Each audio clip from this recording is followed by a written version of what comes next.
Evening, everyone. At this time, we'll call to order the regular city council meeting for June 28th, 2021. Please stand for the Pledge of Allegiance. I pledge allegiance. Pledge allegiance to the flag of the United States of America And to the and republic to the republic which it for which it stands, nation, one God, nation, under God, indivisible, indivisible, and just. with liberty and justice for all. Thank you, Councilmember Kurtzwell. We'll move on to roll call this evening. Please remember to state your current location. If that's the city of South Lyon, that's great. If not, please disclose that. Also, Councilmember Walton will be absent this evening. At the end of the roll call, I will entertain a motion to excuse Councilmember Walton. Councilmember Kurtzwell. Present, City of South Lyon. Thank you. Councilmember Dill. Present, City of South Lyon. Thank you. Councilmember Kennedy. Present, City of South Lyon. Thank you. Councilmember Kibble. I'm here and I'm in South Lyon. Thank you. Councilmember Richards. Here, present in South Lyon. Thank you. And Dan Pelchat. I am present and at City Hall in the city of South Lyon. Councilmember Kurtzwell, please. Thank you, Mr. Mayor. I'd like to move to excuse Rose Walton from tonight's meeting. Thank you. Well, Support. okay, so would I. Okay, thank you, Councilmember Richards. We have a motion and a second to excuse Councilmember Walton this evening. All those in favor, please say aye. Aye. Aye. Aye. Aye. All opposed? Motion passes. Thank you. We'll move on to the approval of city council minutes, June 14th, 2021. Councilmember Kennedy. On page 4, Lisa, down at the bottom, about 5 lines up from the end of the page, it says, if it had resulted in a 4-3 vote, that should read, if it had resulted in a 3-3 vote, then it would be a tie. And then the last sentence should read, Councilmember Kennedy stated it seems council, and add in the word agrees on numbers 1, 3, and 4. So if you put the word agrees in there, that would be great. Thank you very much. That's all I had. Okay, thank you.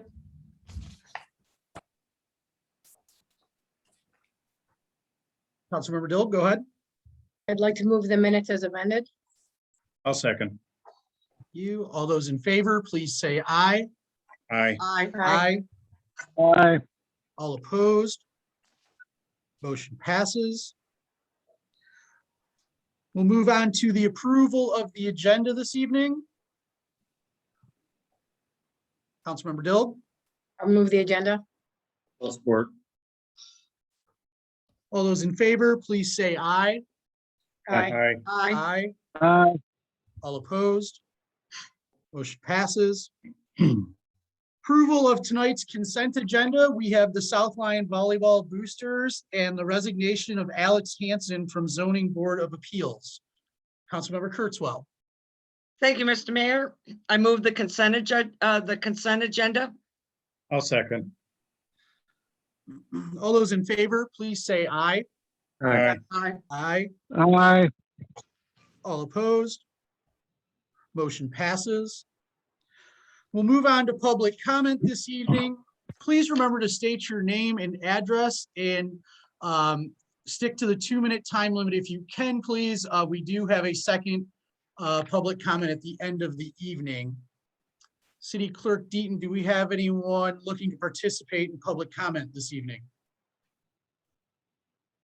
Nobody's raising their hand at the moment.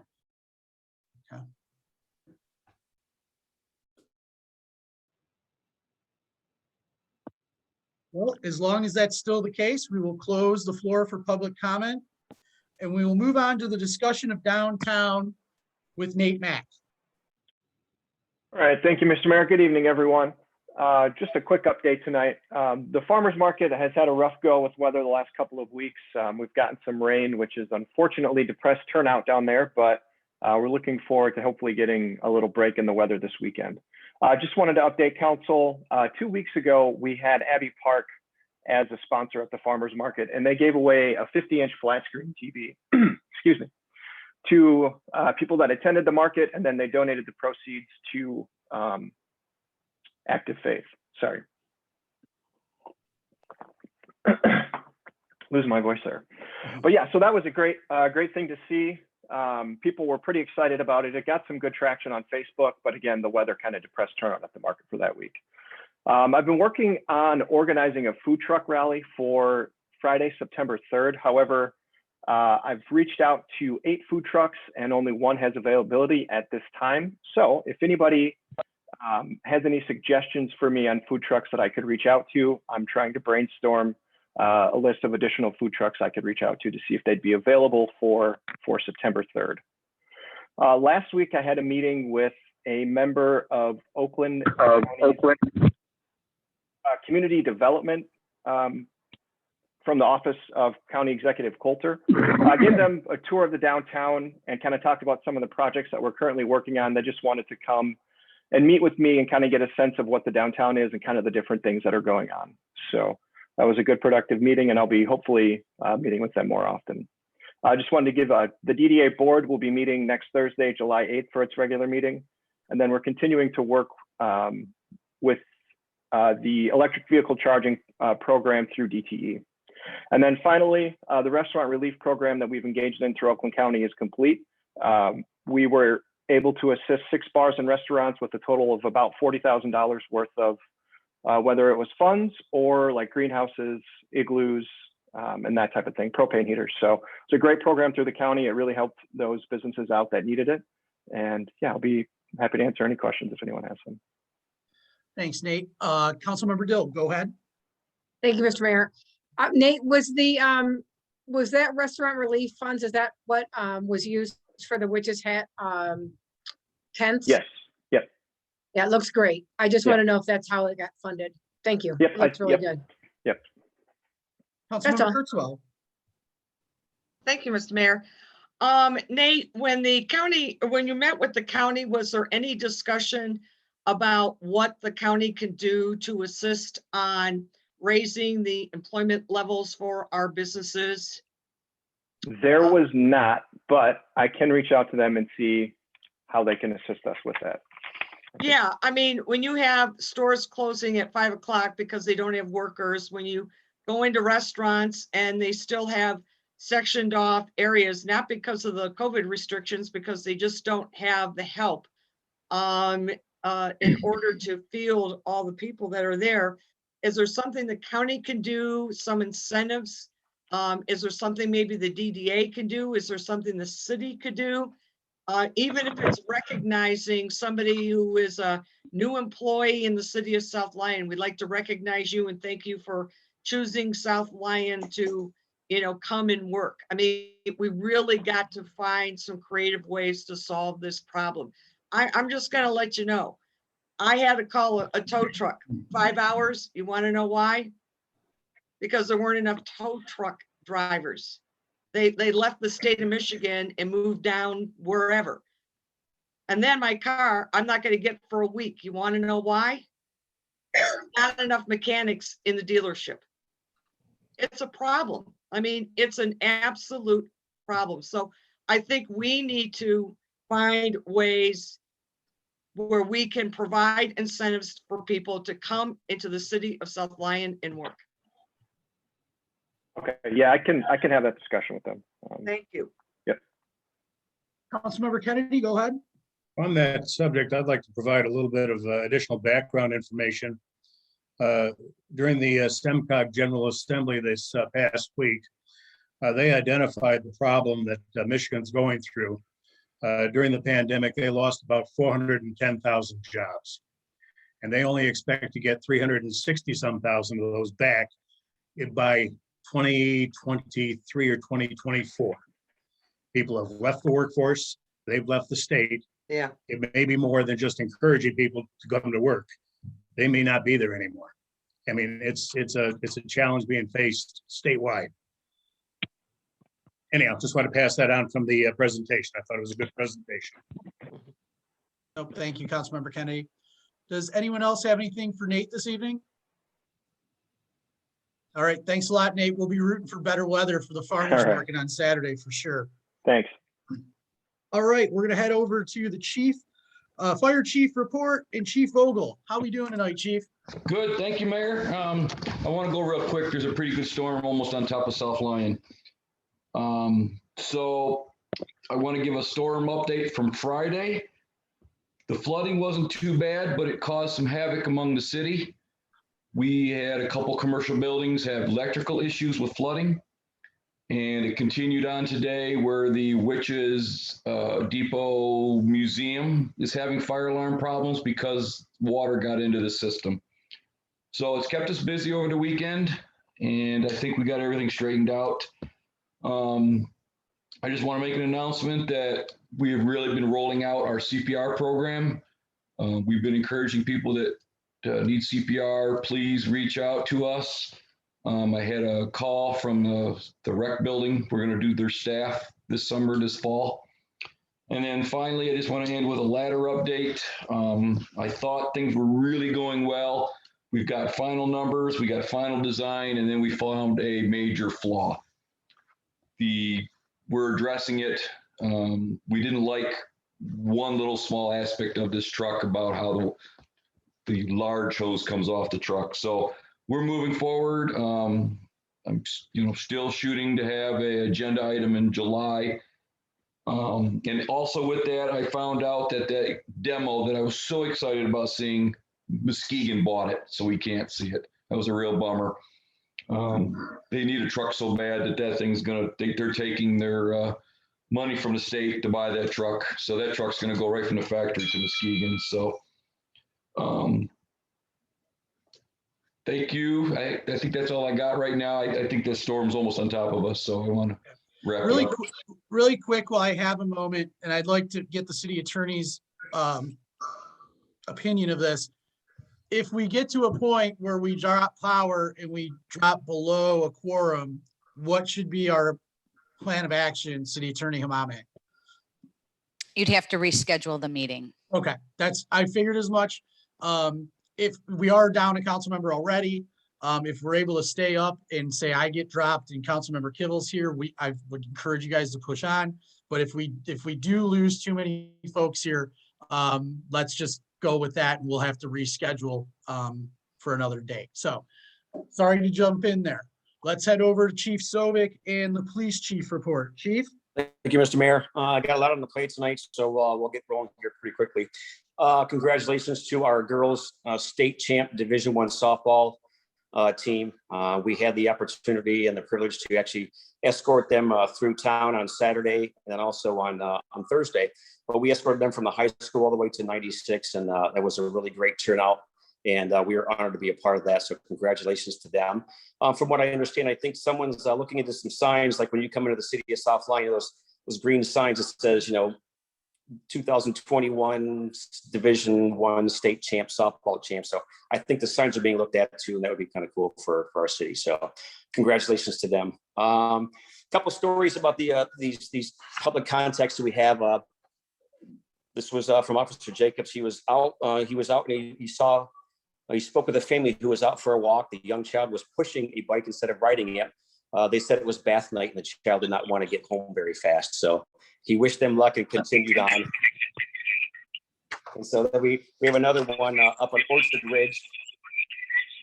Two of our officers were out there, and they met Audrey and Ivy, who set up a Kool-Aid stand at the side of the road. So they were trying to raise money to buy a stuffed animal that they really wanted. So one of the officers bought Kool-Aid, and the other one bought a treat for his dog, and then they cleared. So we have some activities and some contacts with our public quite often. So we're appreciative of that. Fireworks is going to be coming up. According to the state law, they can actually start lighting them up tomorrow between 11 a.m. and 11:45 p.m.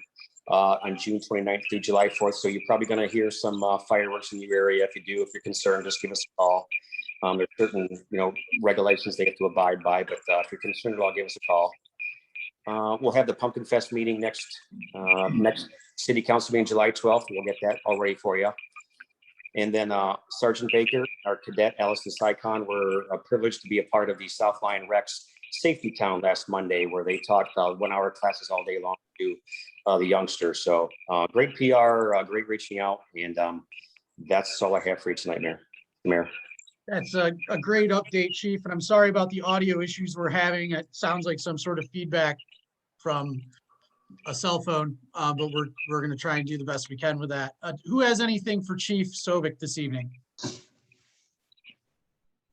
All right. Well, great update, Chief. You guys have a great week over there. Thanks, Mr. Mayor. With that, we're on to unfinished business this evening. And number one this evening will be the charter amendments. Mr. Mayor, the City of South Lyon has previously discussed the potential to make charter amendments to address issues pertaining to quorum requirement, notice of special meetings, nominations, and potential conflict of interest between state and law charter. Additionally, filling a vacancy on council. At our last meeting, we discussed 4 proposals. We identified the 3 that we should send to the state approval of language. The ballot proposals were revised after review by the Assistant Attorney General. Some further discussion should be had about proposal number 2 and the requirement to abstain from voting if deemed a conflict of interest under the local ordinance. We will still need to determine if we want any or all of these to go before the voters in November. We've attached the resolution approving proposed charter amendment ballot proposition for the 3 charter amendments that could possibly be placed on the ballot this coming November. We could approve or not approve the language of the charter amendments. And the city attorney is going to be here tonight and is ready to discuss some of the items that you put together for the charter amendments. Thanks, Paul. To be clear, what's in front of you today has been approved by the Assistant Attorney General informally. We do still have to get formal approval once the City Council adopts a resolution in this form. As far as the specific changes that were made,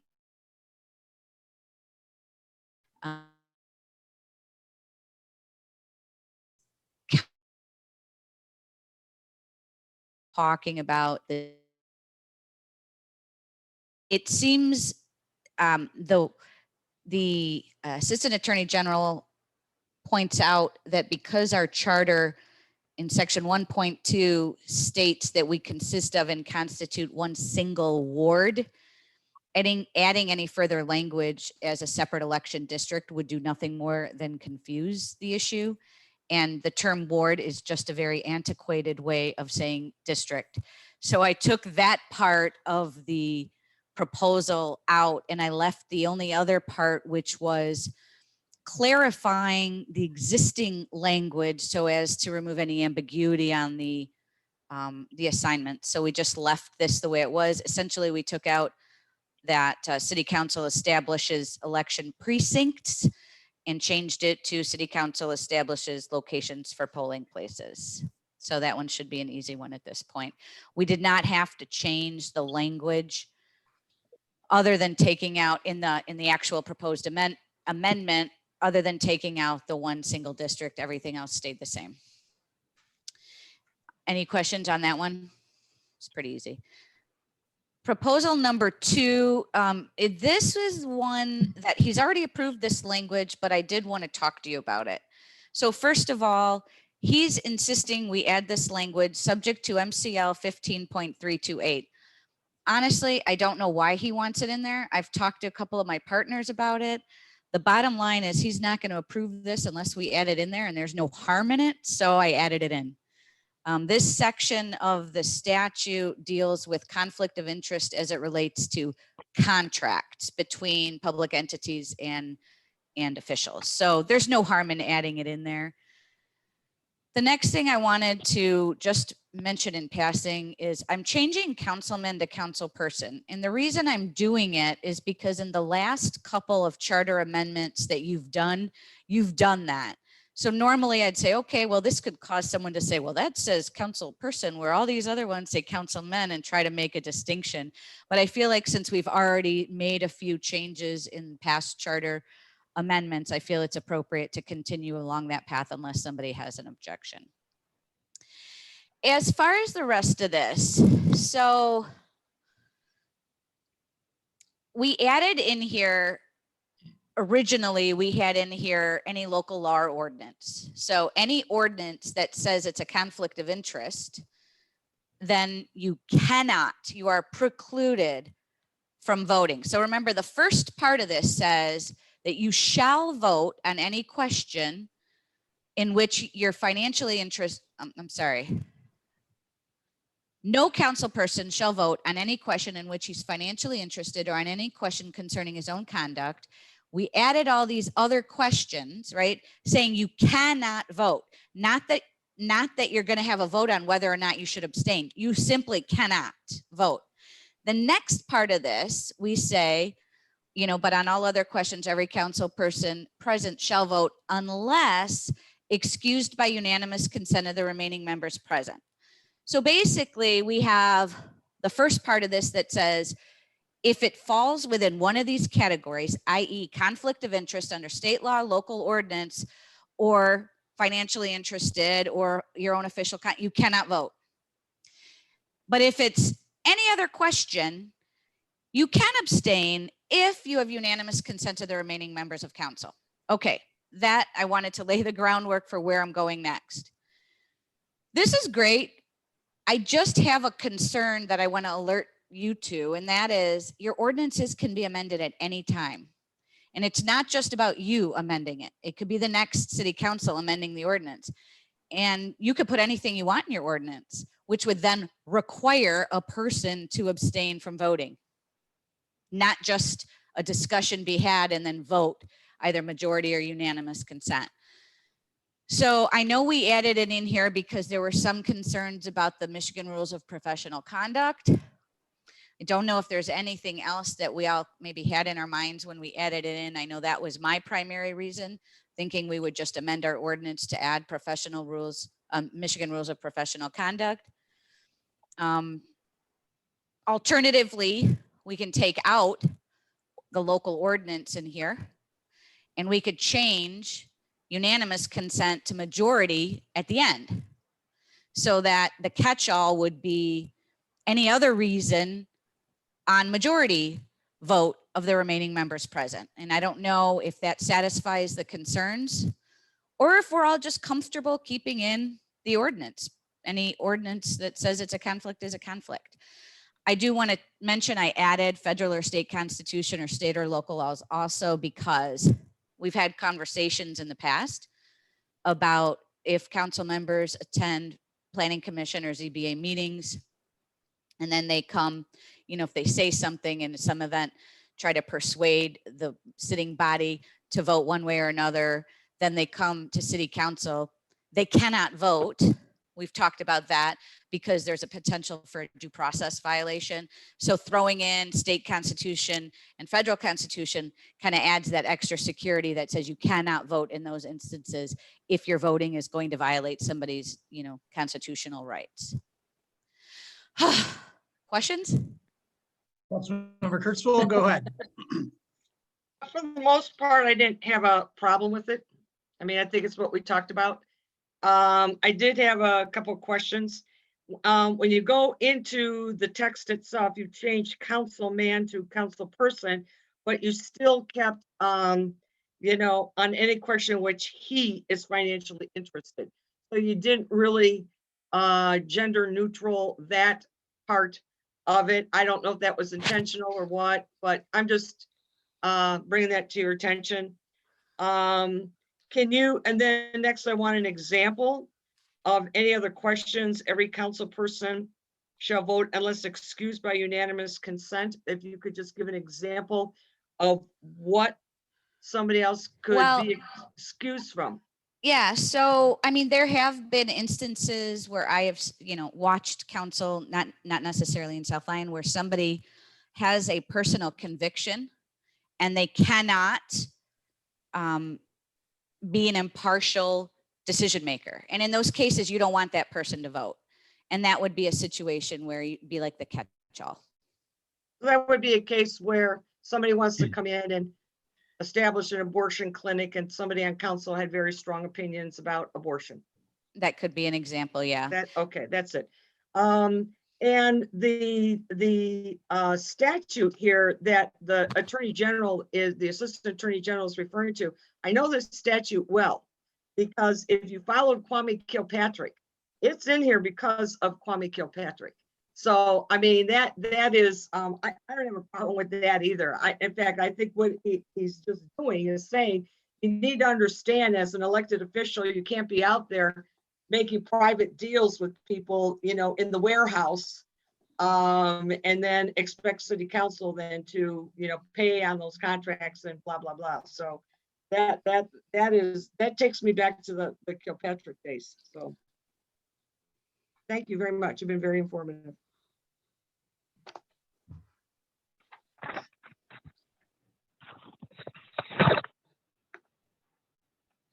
So should we move on to the next amendment? Is everybody comfortable with this language? Because we'd be looking for a motion to approve the resolution, which is the language that's proposed in here. Councilmember Kittle, go ahead. In accounting for the gender neutrality stuff, yeah. He, she, whatever.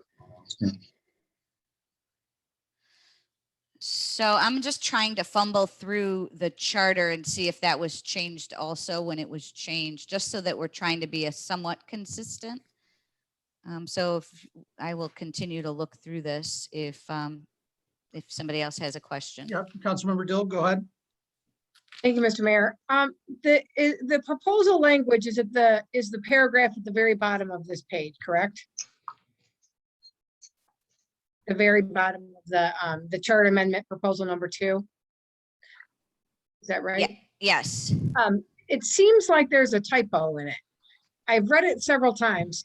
It says to be amended to add that council person shall abstain from voting on questions, which wouldn't that be present a conflict of interest? Which present questions, which present, Yes. right? Okay, Yes. I just wanted to point that out. It's no big deal. Thanks. It is a big deal. Take care of it now, you know. Absolutely.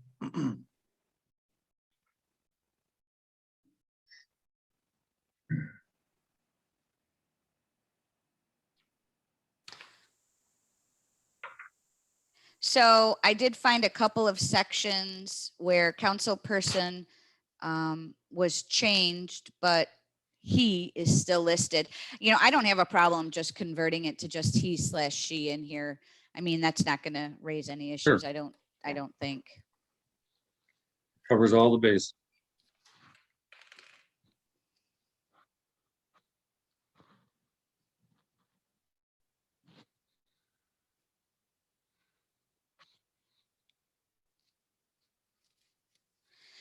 Okay, moving on to the third proposal. The only thing that he requested we change here was I originally had consistent with state law in the text, and he thought that that was confusing. So I just took that out. And that was the only change there. Yeah, state law controls.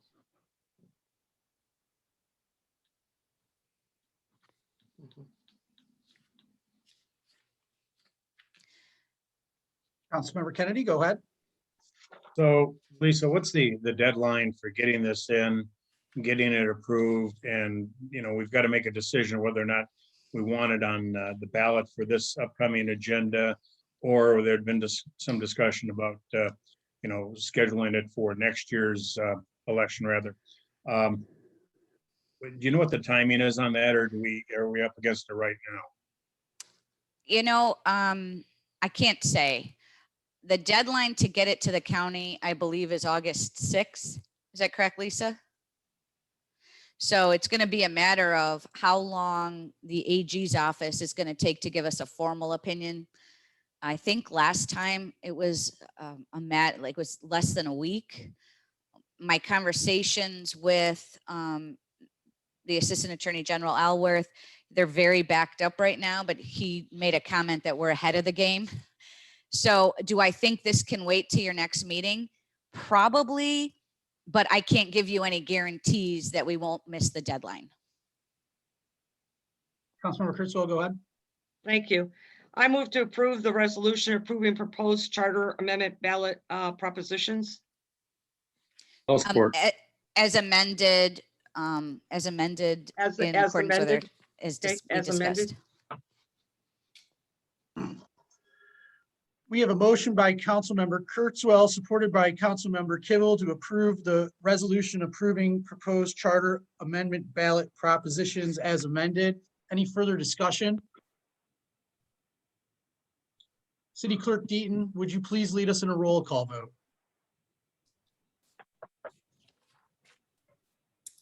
Kennedy, Yes. Dilg, Yes. Kibble, Yes. Richards, yes, Kurzweil, Yes, Elchat. Yes, Thank you. thank you. Motion passes. Move on to unfinished business number 2 this evening, road improvement plan discussion bond council. Mr. Mayor, tonight we'll have our 5th discussion regarding the long-term repair of our roads, including discussing with our bond council the alternatives for ballot language, which includes a Headley override and the potential for bond improvements. We've attached material, the memo on road funding and the operating millage from our bond council pertaining to the alternatives for a road improvement program. Tonight we have Patrick McGow of Miller Canfield, Paddock and Stone here tonight, as well as Roland Alex and Mike Darga from HRC to answer questions. Now I'd like to turn it over to Patrick McGow to go over the information that's included within the memos. Great, thank you. Can you hear me? I think I'm unmuted. Yes. Okay, so the first thing I think we want to talk about is, as the city manager indicated, is the options that the city has for funding road improvements. And that's the opinion letter that is dated June 18th. That's in your packets, where we discuss 2 different options for voting a question to authorize additional funds for road improvements. The gist of the opinion is that the city is not able to vote a capital improvement millage asking for an additional number of mills, 1 mill, 2 mill, 3 mills for road purposes because of the way the city charter reads and what state law says about how cities can vote millages. I mean, essentially, the city has a city charter that authorizes the city to levy up to 20 mills, which is the maximum allowed under the Home Rule Cities Act for a city charter to have.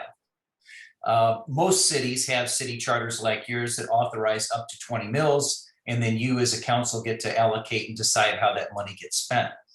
But that means that you don't have the ability to ask for additional operating millage above and beyond that 20 mil charter limit. So there are some cities that have city charters that are less than 20 mils. They may have a 10 mil city charter, and they sometimes have the ability to vote a charter amendment or an additional millage for a specific purpose, or amend their charter to allocate those millages within the various categories they want to spend money on. So there are 2 options that are discussed in the opinion letter about how to raise additional funding.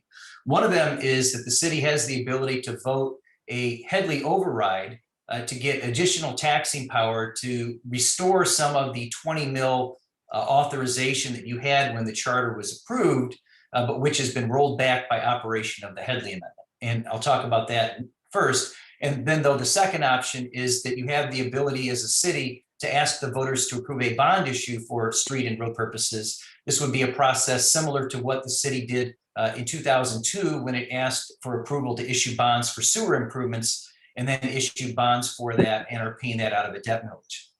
So real quickly, just because I know that the Headley Amendment means lots of different things to lots of different people. But essentially, the Headley Amendment was a constitutional amendment back in 1978, which was designed to limit the ability, among other things, of local governments to increase revenues from taxes at a rate greater than inflation. So every year, there's a calculation that's done when setting your millage rate to determine whether the growth in property values in the city, across the city at large, exceeds the rate of inflation for that year. And if it does, then you have to apply what's called a millage reduction fraction to reduce the amount of the tax levy that you're authorized to levy. So even though your city charter says that you can levy 20 mills, the fact is that by operation of the Headley Amendment since the 1970s, your ability to levy taxes, that 20 mills has now been reduced to approximately 12.59 mills. And that's because of that growth over time. As a city, you can ask the voters to undo part of that. That could be for a period of years, or it could be in perpetuity. And you can ask for what, in the eyes of the millage proposal in the state law, is effectively a tax increase to increase your authorized millage rate to restore some of the money that was reduced by the Headley Amendment. However, it's our opinion that you can't specify that millage to be used for a different purpose. So because your charter says you can levy 20 mills for anything that the council decides during its budget process, you can't write in the ballot language that you can levy or increase taxes to undo the Headley override for road purposes or police purposes. So what you're asking for approval for, the additional tax increase, has to match what the charter says that millage can be used for. So as an example, you could ask the voters to authorize an increase of up to X mills, something to get you up to, but not more than the 20. And you can have that be for a period of years, but you wouldn't be able to specify in that ballot question that it would be used for road purposes, because that millage is authorized under your charter for whatever the city decides for municipal purposes. So that's option one, which is the city can ask the voters to approve a Headley override for a certain number of mills for either a certain period of years or in perpetuity. And then you would have the ability to levy that tax for however many years. So the example in the opinion letter is asking the voters to approve an increase of up to 3 mills for 10 years. And then you would have the ability to levy up to that amount under your existing taxing powers with the additional 3 mills to be approved by the voters. And then each year you can set your tax rate at a level that is at or below what that maximum is. That increase is subject to future Headley rollbacks. So that number may roll down over time as well.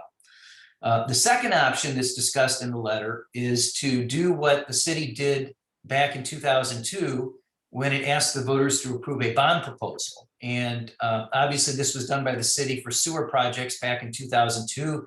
You see it all the time with school districts and other taxing units, where instead of asking the voters to approve a specific millage rate increase, you're asking them to approve the borrowing of a certain dollar amount that then gives you the legal ability to levy a millage at whatever rate you need to pay back that debt service. So the rate is tied to whatever you need for debt service, and the duration is tied to however long you issue the bonds for.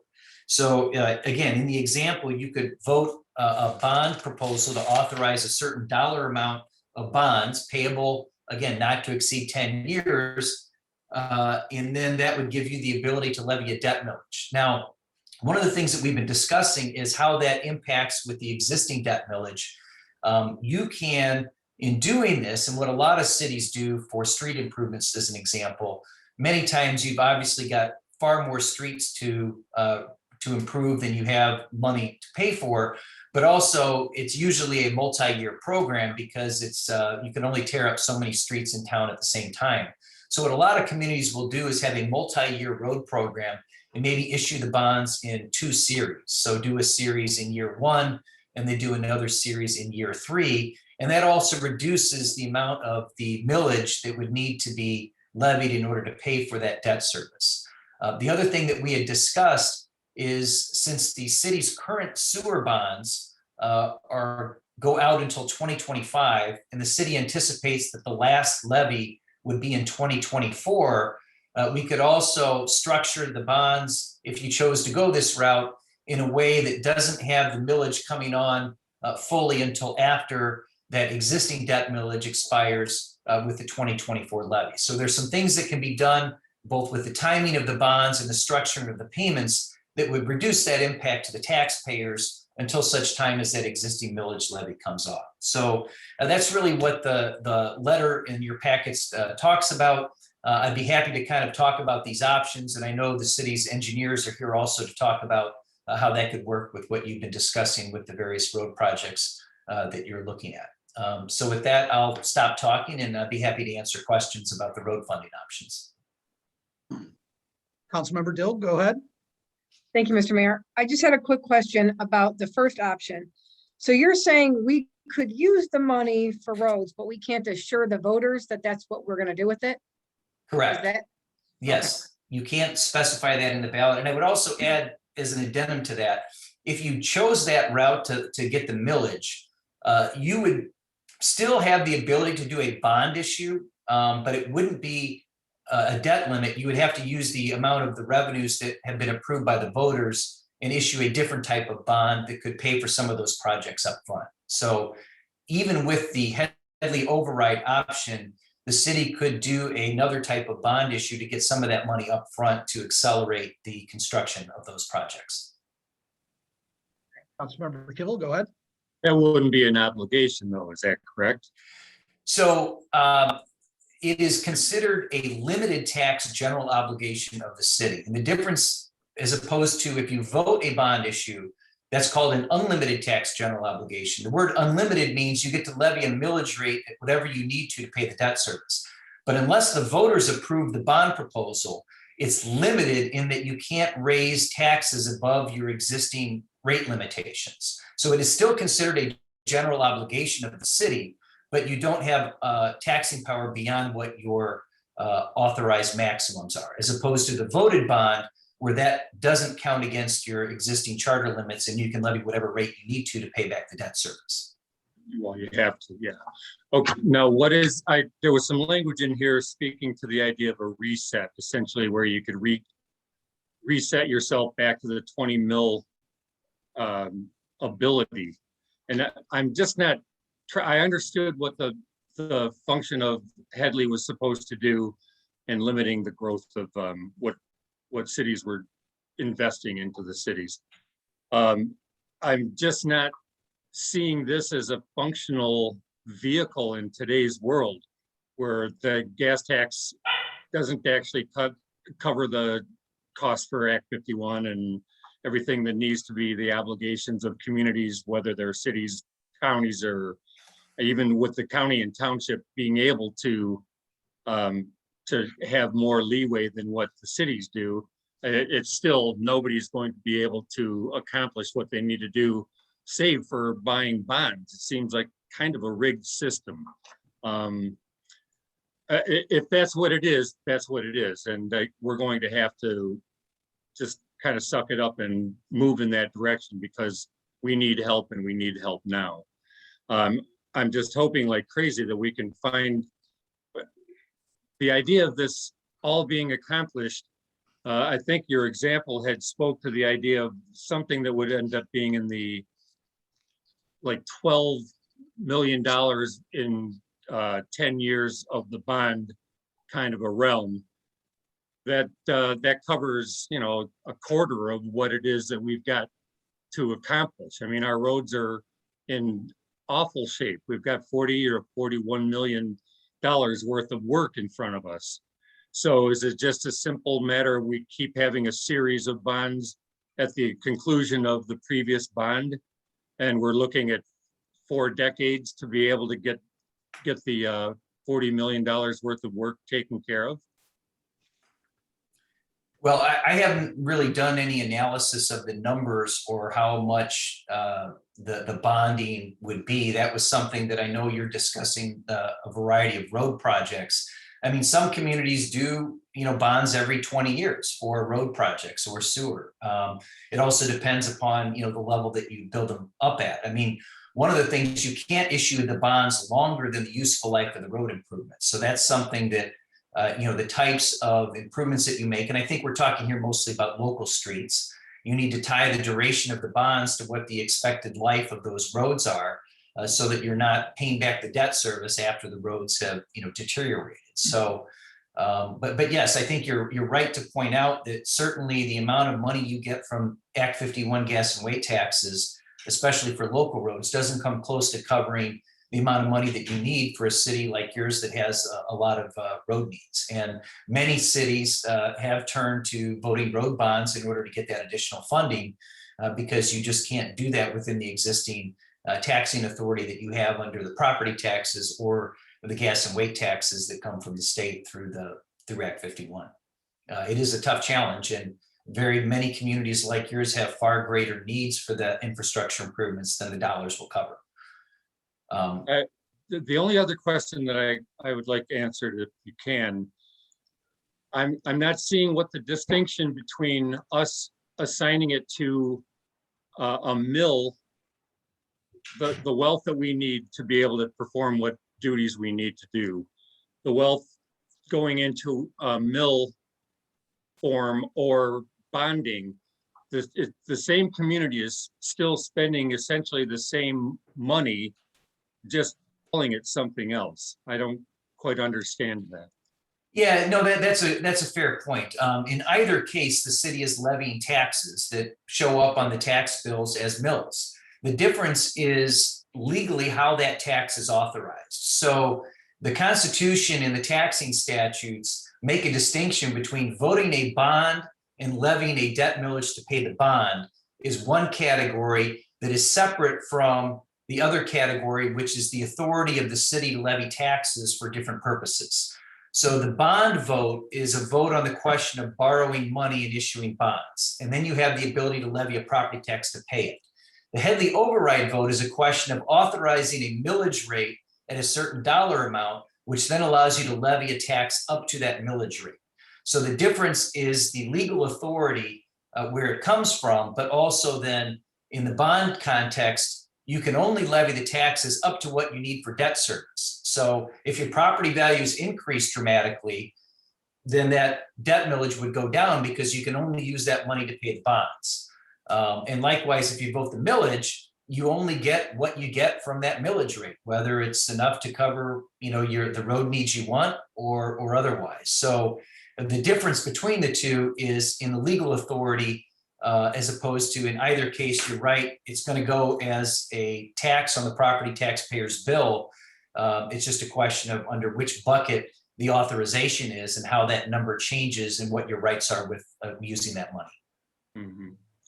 The only other comment I would make is it seems funny where one prohibits you to distinguish what the activity you're generating the mills for, where the bond has the ability to be solely used as that one, whatever that the activity is going to be that you're paying for. That seems like it just doesn't seem like a very free market answer to that whole thing. Yeah, and I think the reason for that is because your city charter in authorizing you to levy 20 mills doesn't distinguish how that gets allocated. That's up to you as a council to decide during your budget time. Contrast that with some other cities that may have a city charter that says we'll levy up to 10 mills for operating, up to 3 mills for police, up to 2 mills for road, up to 1 mill for library. There are some cities that are very, that their voters have approved that, where it is very categorized as to what those specific buckets are and what they can be used for. Yours is, I think, the more common approach, which gives you as a council the authority to decide how to allocate that millage. But what the voters approved when they approved your charter was up to that 20 mills for city purposes. And then you as a council decide how to do that. And so this Headley override is basically that same taxing authority. And so that's why it's more generic and not limited, because that's how your city charter reads. Thank you very much. Councilmember Kennedy, go ahead.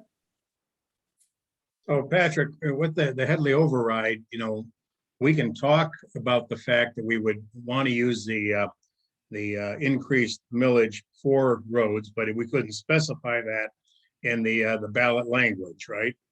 Yes, and that's something that I think, to your point, you could say, it's certainly the intent of the council, but as you know, the current council can't tie the hands of future councils on budget decisions with that. So yes, So you it's could certainly totally a indicate. matter of trust. And like you say, the next council could come in and say, yeah, we don't need to worry about the roads. We've got a park that we need to develop out on Dixboro Road.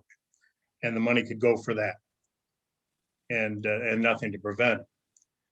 So the other statement that you made, you talked about the bond and the life of the bond not exceeding the life of the improvements.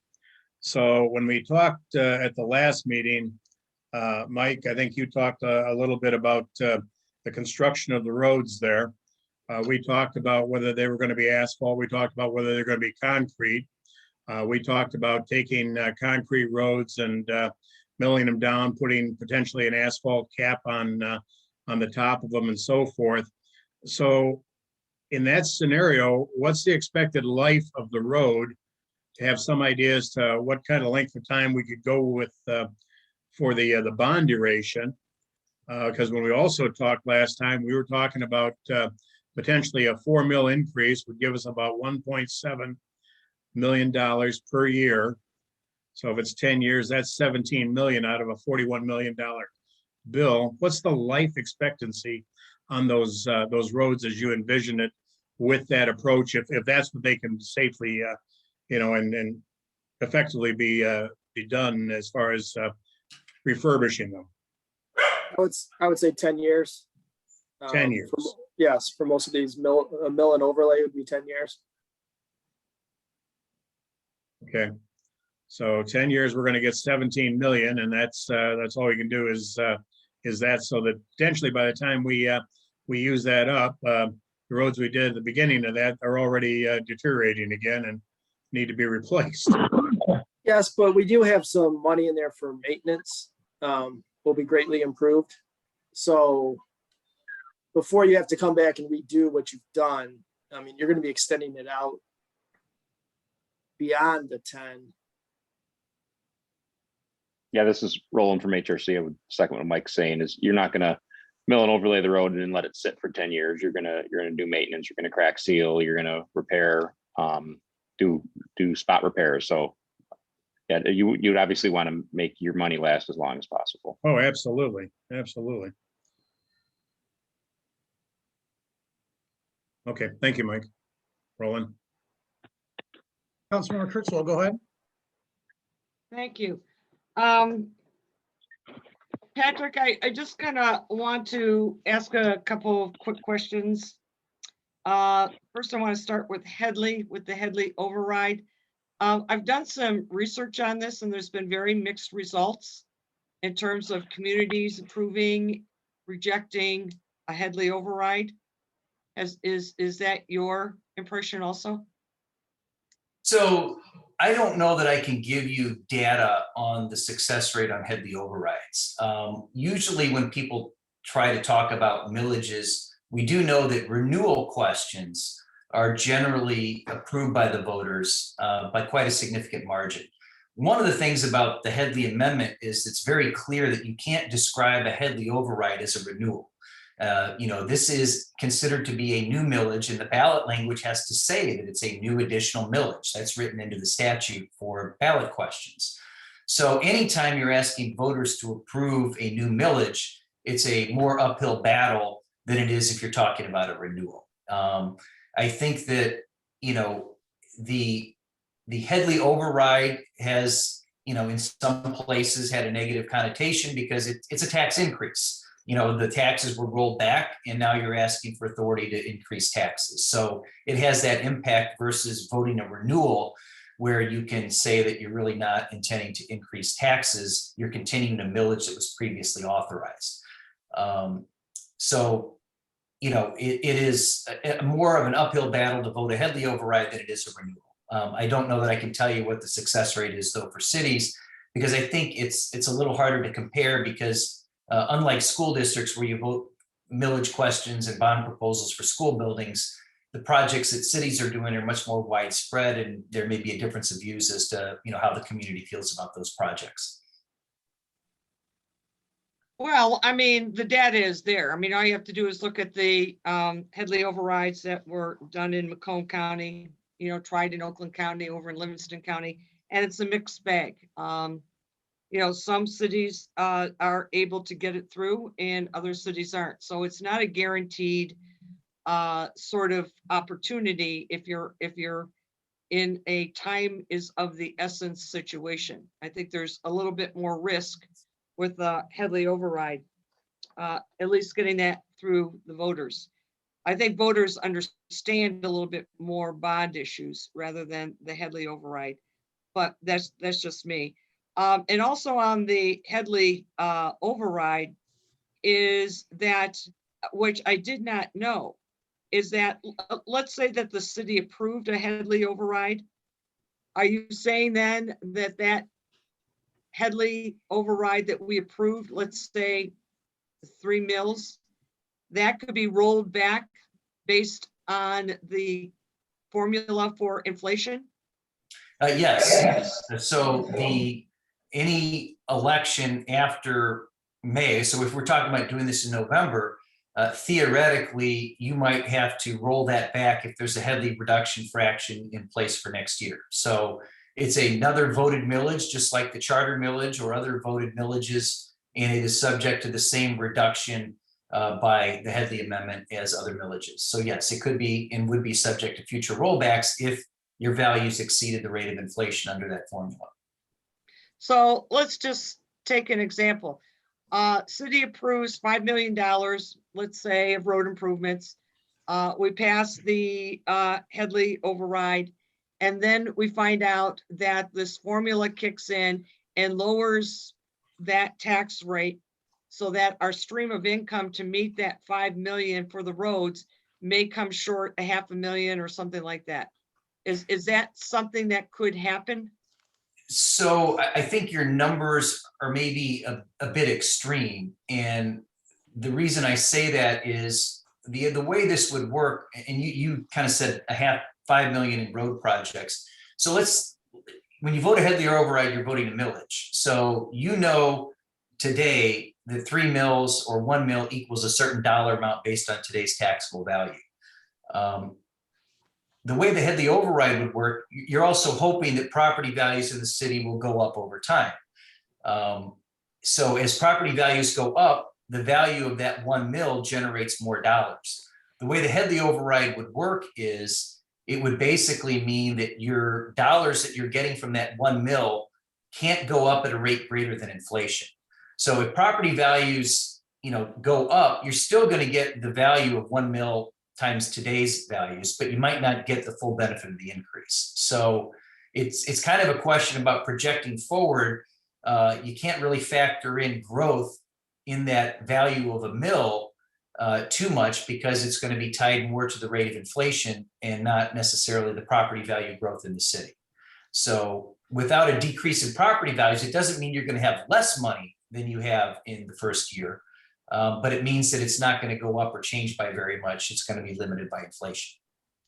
So if I'm going to budget a road project, and I think sometimes when you work with extreme numbers, it's easy because it's easy to understand what the point is that's being made, is if you're going to be budgeting, then as somebody who is budgeting for a 5-year road project, is my income more predictable and reliable by issuing bonds or by going for a Headley override? Well, when you issue bonds, it's much more predictable because you know that you have the authority to borrow money and get the money to pay for the project. Whereas the millage is going to be more uncertain because it's going to change every year based on property values going up or down, and whether there's a Headley reduction fraction that reduces that further. So yeah, the bonding option is going to get you a certain amount of money that you are able to count on at the time that you issue those bonds.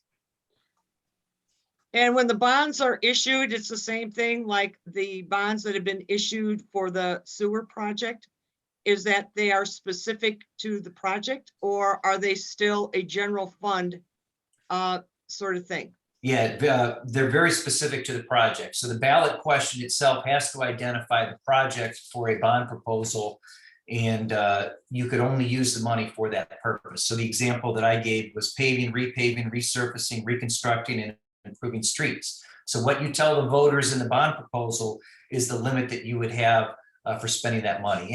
And to your point, when you issue bonds, you are not allowed to commingle that money with the general fund. It stays in a construction fund to pay for the project as the invoices come in. For auditing purposes and tax purposes, those have to be kept separate to make sure that the money gets spent on the project, not for other city or other operating purposes. Thank you very much. You've been very helpful. Thank you. I have a question. All right, Councilmember Richards, you go ahead and then I'll come to you, Councilmember Kennedy. Okay, Mr. Patrick, supposing we work very hard to put together 3 proposals for the electorate to vote on, okay, regarding this problem.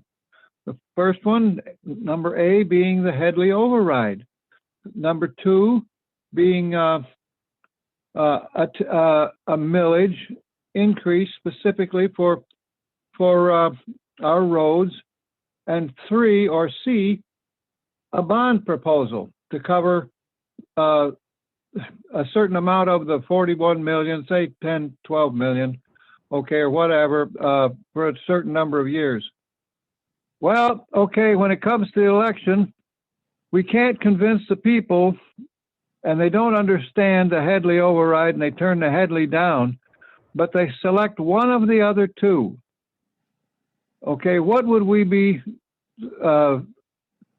confronted with as an option to deal with? Okay, as the government. Okay, how are we going to accomplish anything? Okay, I'd like a sort of an overview answer of that. Well, if I understand your question, I think you're suggesting putting 3 proposals to the voters, and then depending on which ones get approved is the question, then what are your options? Yeah, and the Headley's turned down, and one of the other 2 is approved, and the other one's turned down. So they approve 1 out of the 3. Okay, we have the authorization to either do the bonds or raise a millage, 2 or 3 points of millage. Where do we stand? You know? So I would say that I think that the idea of putting 3 proposals to the voters creates more confusion, because to answer where it stands is you'd have the authority to do anything that was approved by the voters. So if you're presenting the same question, in essence, in 3 different ways, and 2 of them get approved, you have the ability to do either of those things. And I think that type of an approach generally leads to more voter confusion, because then it looks like you're spending 3 times as much money as you're really asking for. So I think what you as a council need to decide is which one of those options you want to do, because it's not like you can tie bar them to say, if this passes, we won't do the other. Each of these proposals would need to stand on its own. And I think that it would create some confusion if you did more than one of these options at a time, if your intent was to, come up with a way to get additional dollars for road projects. So I think you need to pick one of them, because putting 3 proposals out there creates additional confusion. Well, okay, but if the people know that we can't fix the roads in 10 years with X amount of dollars, but we can make a big dent, okay, in our problem. And there's going to be confusion anyway. People aren't going to understand it all. I thought if we had 3 proposals, it would be clearer in their minds that rather than 2, but okay, maybe I'm wrong. Okay, because I think there's going to be confusion anyway when the voters find out all the facts of the severity of our problem. That's it. Thank you, Councilmember Richards. Councilmember Kennedy. So, let's just step back, in the wording that you had in the package there, Patrick, you talked about, road construction, whether it's milling and capping and all the rest of that. Is it also possible to include the cost for road maintenance as part of that bond in that wording as well? So the answer is that road bonds can only be used to pay for capital improvements. Okay. So, and what I mean by that is when you think about maintenance is generally not something you issue bonds That's an for. operating expense, right? Yeah, and you wouldn't want to issue debt long-term for an annual operating expense to fill cracks and fill potholes. Nope, understand that. I was just looking for a way to identify how we would address all of the requirements on the streets with the money we had while not letting the first group that we did deteriorate under our feet while we're waiting to finish the last roads in that one group. I guess we just have to look at taking additional funds out of the general budget, the general fund, to do a little more downtown job on preventive maintenance for the roads that can still be salvaged right now. Well, yeah, and I think that's certainly an approach. Another option, which may or may not work in your case, is if you're issuing bonds to pay for the sort of the road improvement and repaving, then maybe that Act 51 money you get for local might be able to be used for those annual maintenance type projects. So maybe you're kind of taking some of the capital costs and putting it on the bond side, so it frees up some Act 51 monies, or, you know, as you say, general fund dollars. But yes, that is one of the downsides to a road bond, is you can't pay for annual maintenance because you don't want to be incurring that debt long term for something that's an operating expense. I guess one of the major savings would be the amount of cold patch we'd save, but you know, the roads we're replacing, we wouldn't have to use it on them. Right. Okay, thanks. Councilmember Kibble.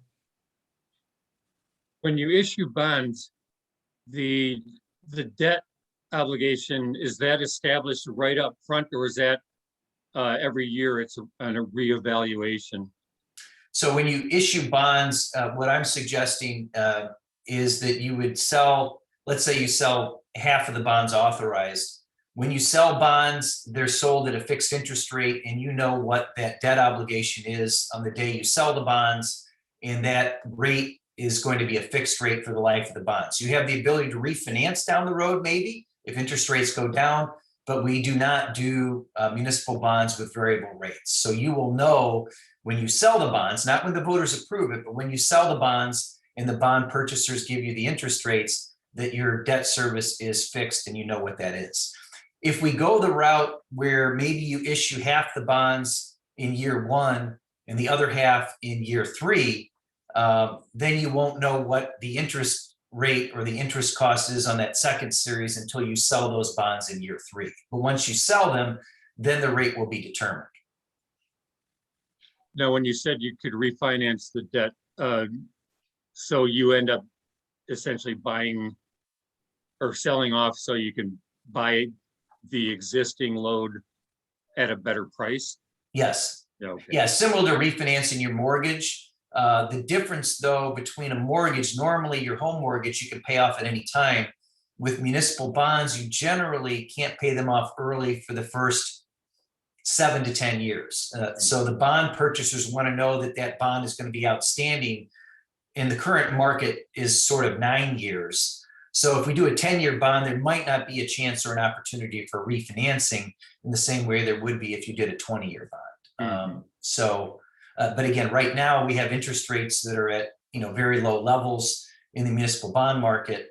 And so a lot of communities are looking at that as an option because it's a chance to lock in the fixed rates. Now, when you sell the bonds, that'll be in place for, you know, 10 to 20 years, depending on what the duration of those bonds will be. I think that seems really attractive, but not necessarily for investors. I mean, it doesn't seem like it's going to be growing that quickly then. What wouldn't be growing? Well, if down the road, well, okay, you suggested that we end up having, I'm getting kind of clouded up here. I think I mixed up two chunks of different information. Yeah, no, as somebody who's issuing bonds, you want low rates and it's fixed, and you don't care that the investors are getting a really low interest rate in return. You're blocking in low interest money. You know what the amount is you're going to get at closing, and you know what that interest rate will be going forward. So, and that would be very attractive, but I'm just not one. I'm wondering whether or not they're attractive to an investor if they're really that low.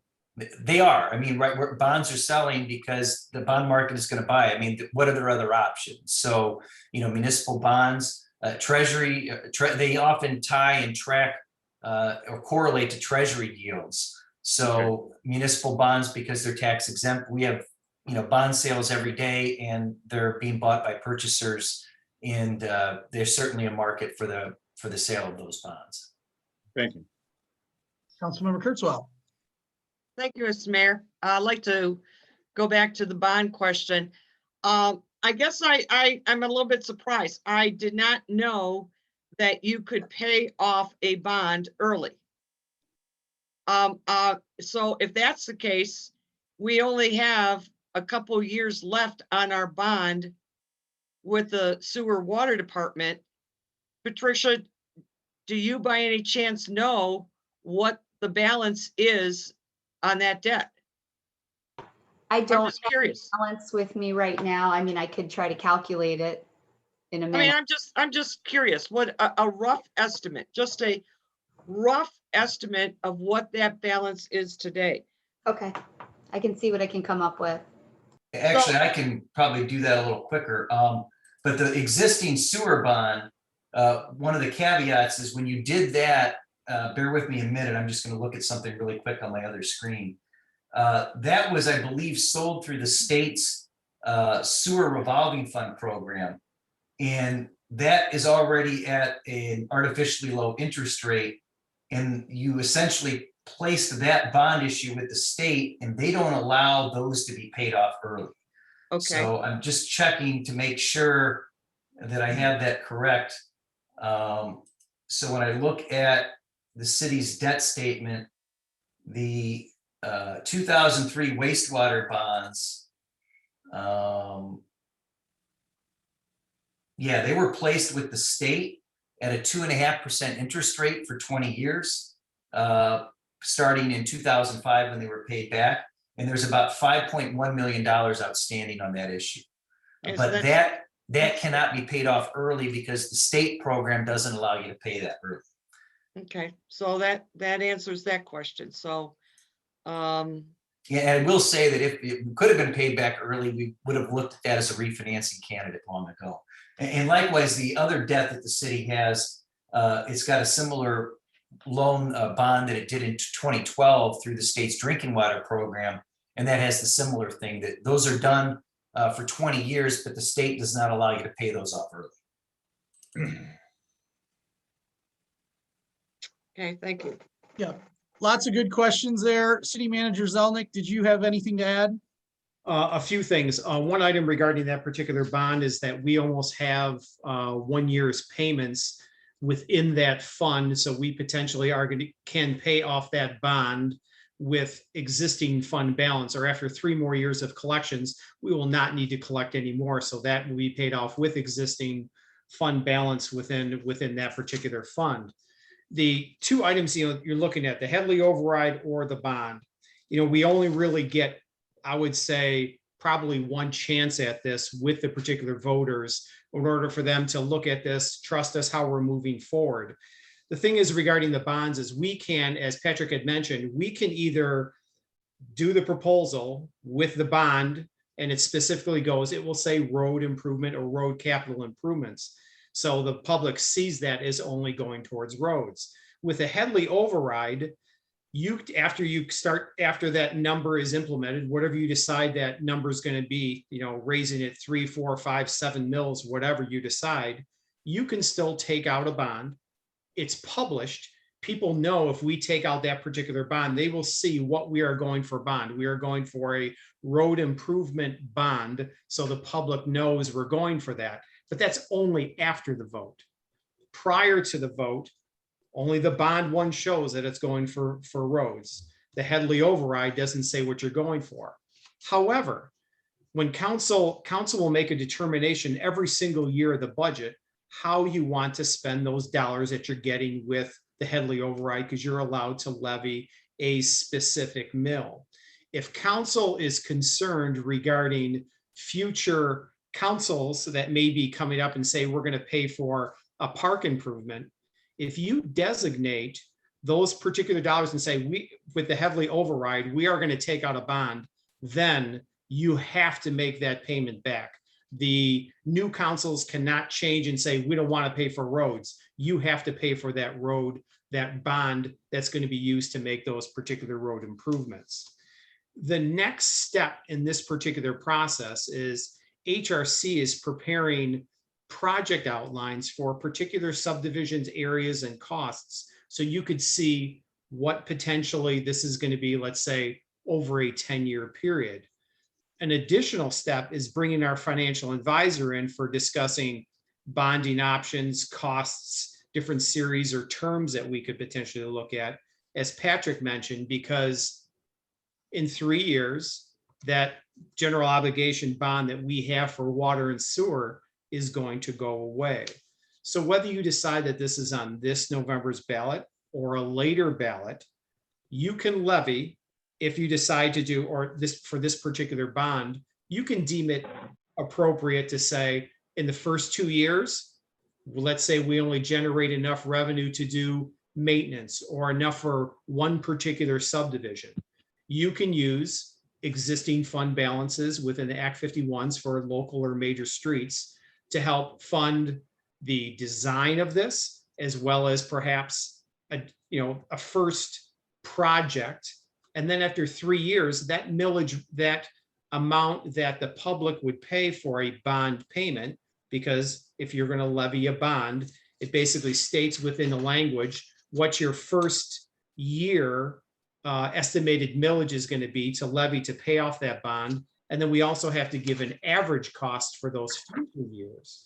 So you could say we're doing minor work within the first couple of years, but after those 3 mills drop down for the general obligation for water and sewer, you could raise it by that same amount. So the public necessarily wouldn't see that much of a difference. So it would be a constant tax that they would see within their tax bill.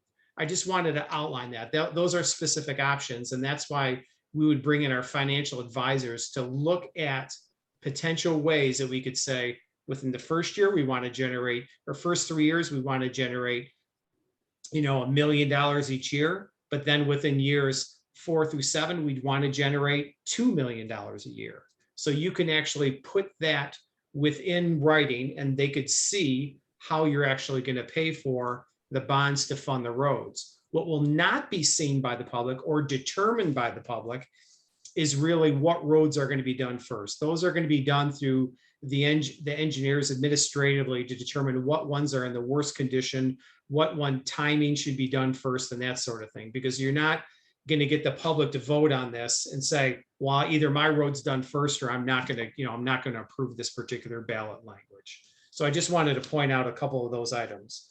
But we're here to answer some more questions if you have it. But I do want to mention that next meeting, HRC is coming before us with those bundles of those subdivisions so you can see what it takes to do a particular project.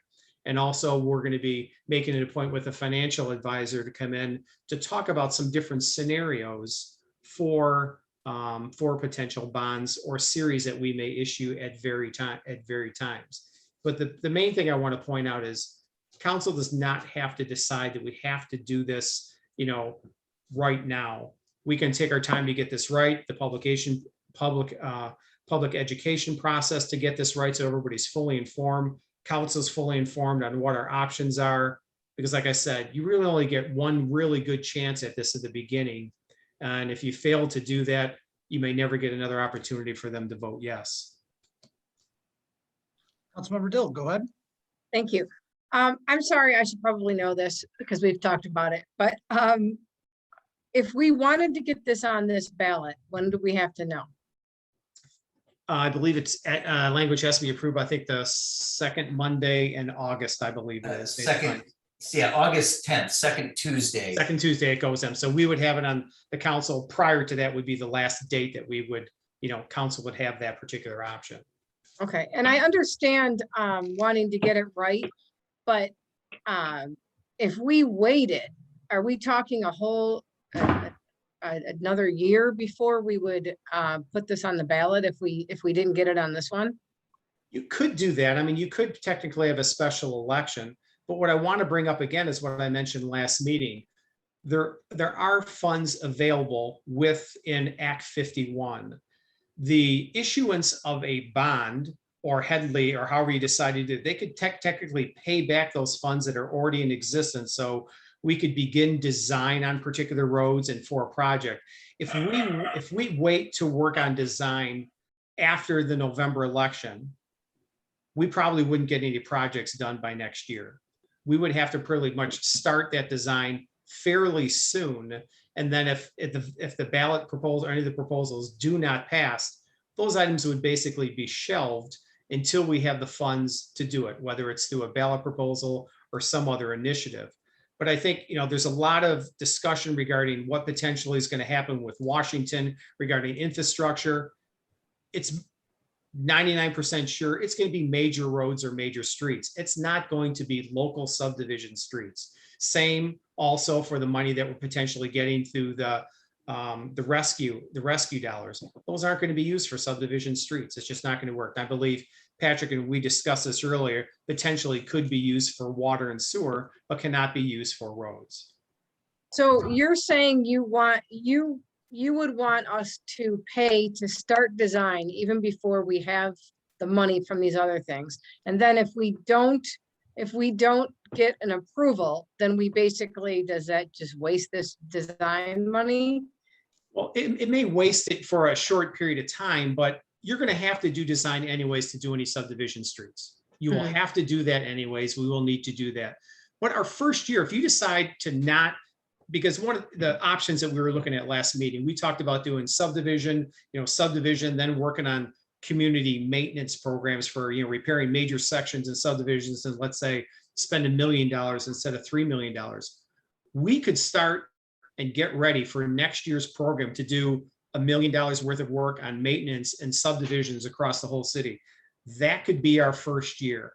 And then if in fact, whether it's this November or next November, we could begin design after that portion for the subdivision.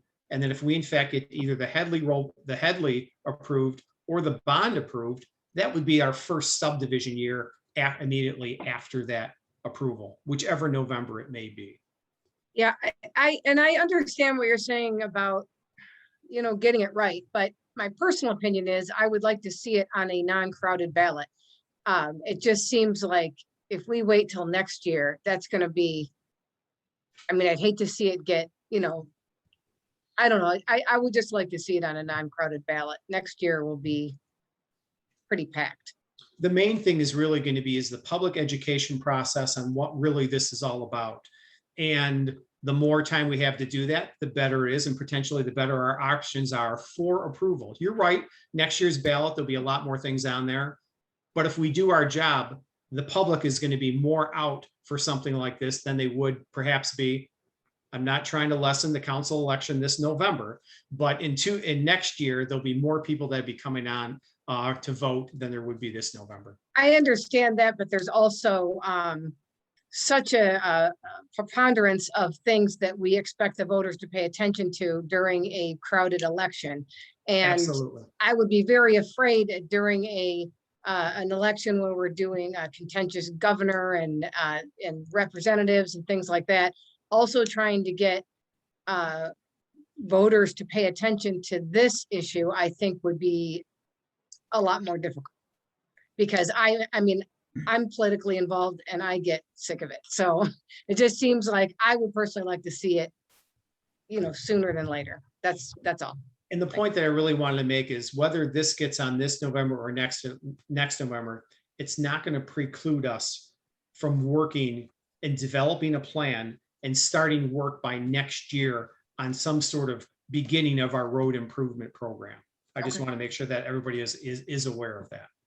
I just wasn't sure, based upon all discussions that are taking place here tonight, bringing the financial advisor in for discussion at a meeting, or HRC in that discussion, if council's going to feel confident enough that yes, we want to do it for this November, but either way would work. Okay, thank you. Councilmember Kennedy. Paul, you mentioned that you've asked Mike and company to put together a plan identifying which subdivisions would be addressed first, second, third, et cetera, based on the Pazer study.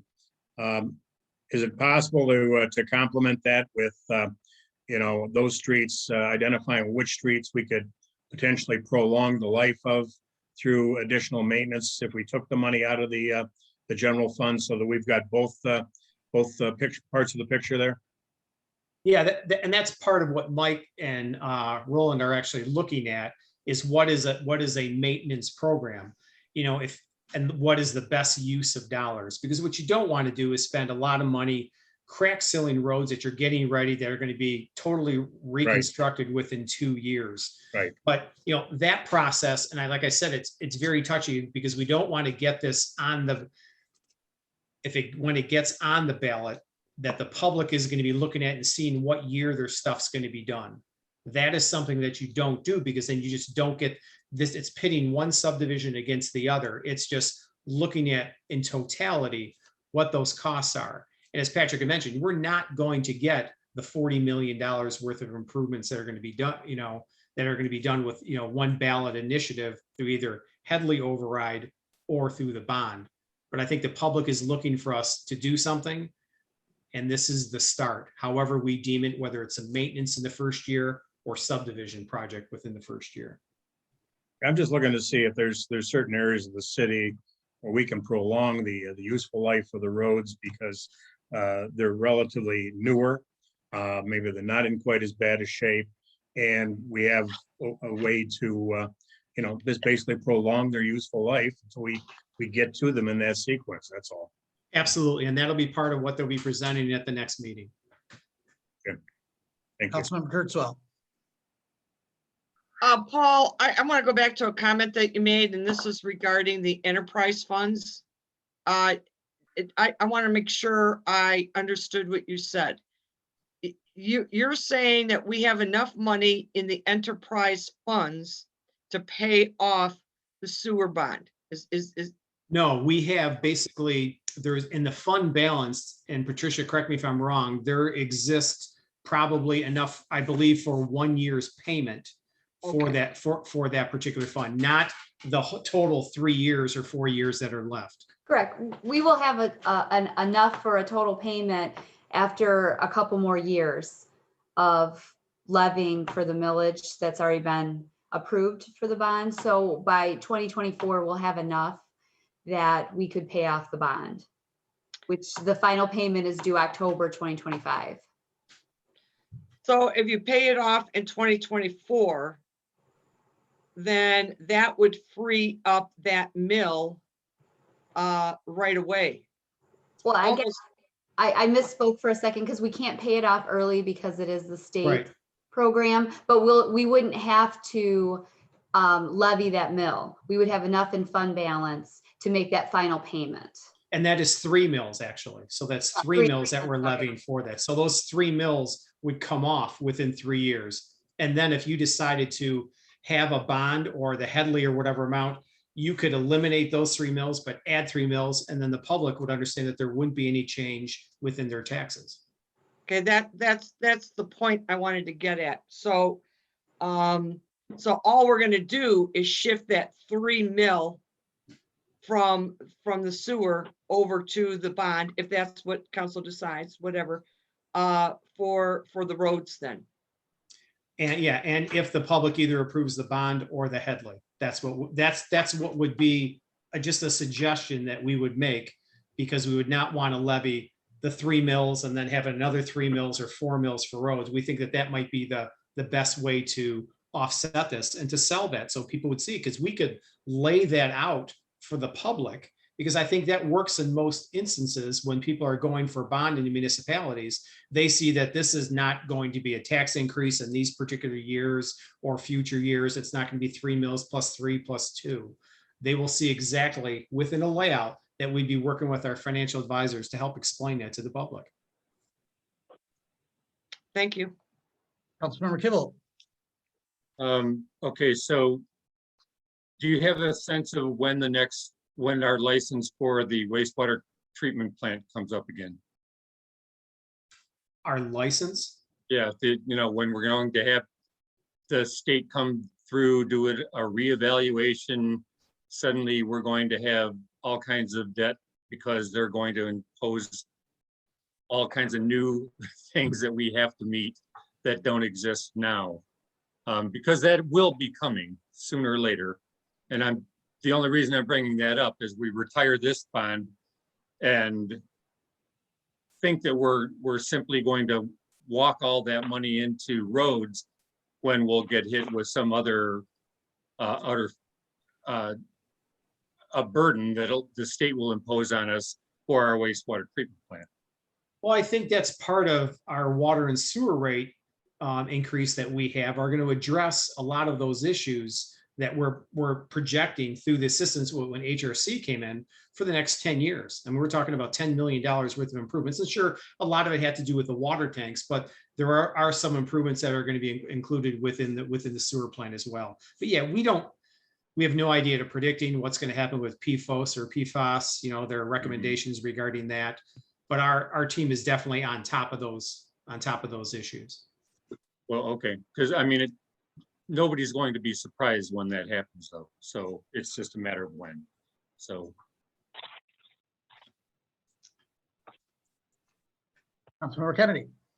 So, and maybe it's just for convenience, but we keep talking about 3 mills. Is that kind of what we have in mind? Or are we going to wait and see what the plan is that HRC comes up with to understand what the magnitude of the effort is and the urgency for addressing some of the areas in the city to determine what the bond needs to be in order to effectively address those roads? Well, the urgency is that we could spend more than 3 mills on the roads to start the road project, and it would take a while still to dent. But the means of which this is to sell it to the public so they understand and they see, and what they're willing to take on is as far as payments every single year that they would have to pay to make some of these improvements happen. Because we could show tomorrow that we could use 5 mills and still not accomplish everything within a 10-year period. But what is the portion within the public, the voting public, that would say yes, and what are they willing to take on as far as additional taxes? That's going to be the key. Well, that is obviously going to be part of it, but I mean, it doesn't preclude the fact that if you need the money because the roads are in totally bad shape, you can perfume the pig any way you want, but the truth is the truth also, I suppose. Let's see what the plan comes up. Let's see what the plan comes up to be. I mean, I'd like to be amazed that it's less than that, but I don't know. I guess we'll see what kind of shape they're really in and what the urgency is and the sequence in which they need to be addressed. Yeah, because as we identified in the first meetings that we held last fall, there's $40 million worth of improvements. That number is going to continue to go up unless we start doing some major improvements to the roads every single year. And I mean, you saw most of the roads that were on that were rated as 3. They were in poor condition. They're going to continue. They're going to continually get worse. And the roads that are in good condition within the newer subdivisions, we're going to need to ensure that we're making proper improvements or preventative maintenance for those streets so they don't get in those poor conditions. I think it's going to be a fine balance between telling people what they need to hear and telling people what they want to hear. And again, it's going to depend on the plan that HRC puts together. That's all I had. Thanks. All right. Well, very constructive conversation this evening. Does anyone else have anything while we have everyone here? All right, we'll prepare information for next meeting then. Thank you all for your time. Lots of good questions. Great talk. Move on to unfinished business number 3 this evening, budget amendment, fiscal year 2021, 2022, and millage resolution. We're going to take it over to our finance and benefit administrator, Patricia Tiernan. Thank you, Mr. Mayor. As we discussed at our prior meeting, we are in need of an amendment to the millage rate resolution and budget resolution that were approved for our fiscal year 2021, 2022. And this had to do with the presentation of how the millage was split out with the inclusion of a capital improvement mill that we've subsequently learned is part of general operations. And so we are unable to levy an additional mill for general operations. So you are all given updated resolutions that show the proper presentation. The overall mills that would be requested for the city would be 15.4938 for the upcoming fiscal year. And the budget resolution update there really was no change other than we have updated the date for today. And the overall expenditures for general fund remains the same, as well as the funds that are included in the budget. So there really was no change there. The main changes had to do with the presentation of the millages, the overall amount of mills that would be levied, and the amount then that would be assigned to the Downtown Development Authority, because we would not have the additional mill for general fund. So there would be a little bit less that would go towards Downtown Development Authority. So it's a little over $3,000 that was removed from their revenue budget. Does anyone have any questions regarding this?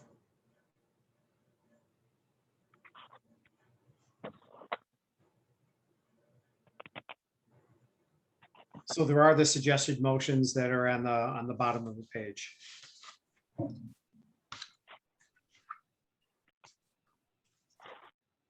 Councilmember Kennedy, So where's the recommended motion for the millage rate?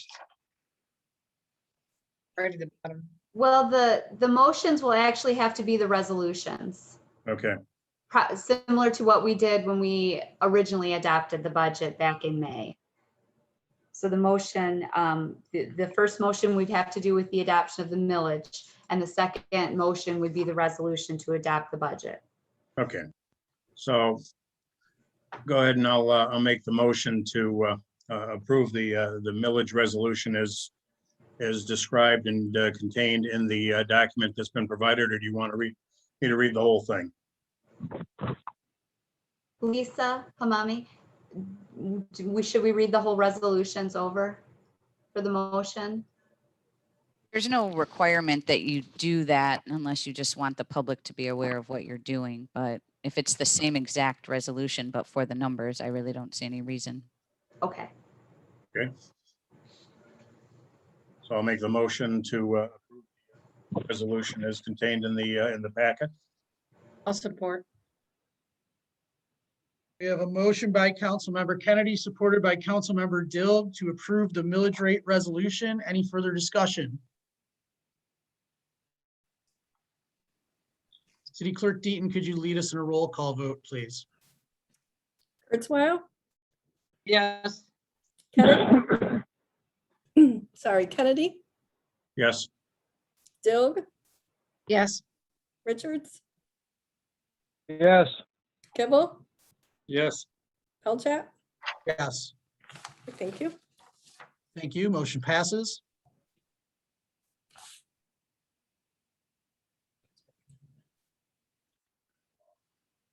Councilmember Kennedy, go ahead.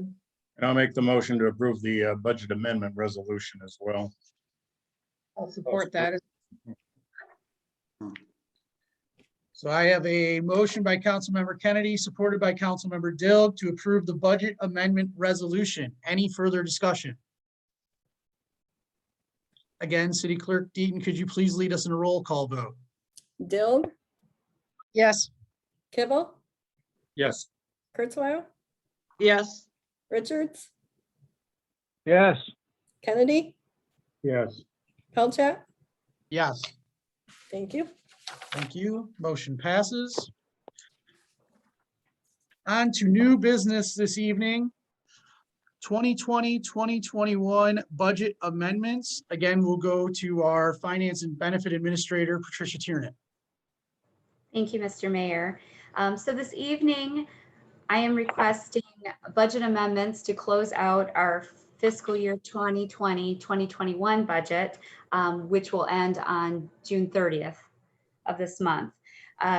For the fiscal year 2020-2021 revenue budget amendments totaling $540,756 are requested for the general fund, $29,300 for the cemetery perpetual care fund, $68,472 for our drug forfeiture fund, a reduction in revenue of $11,873 for the Downtown Development Authority Fund, a reduction in revenue of $7,830 for the 2003 Sanitary Sewer General Obligation Bond Fund.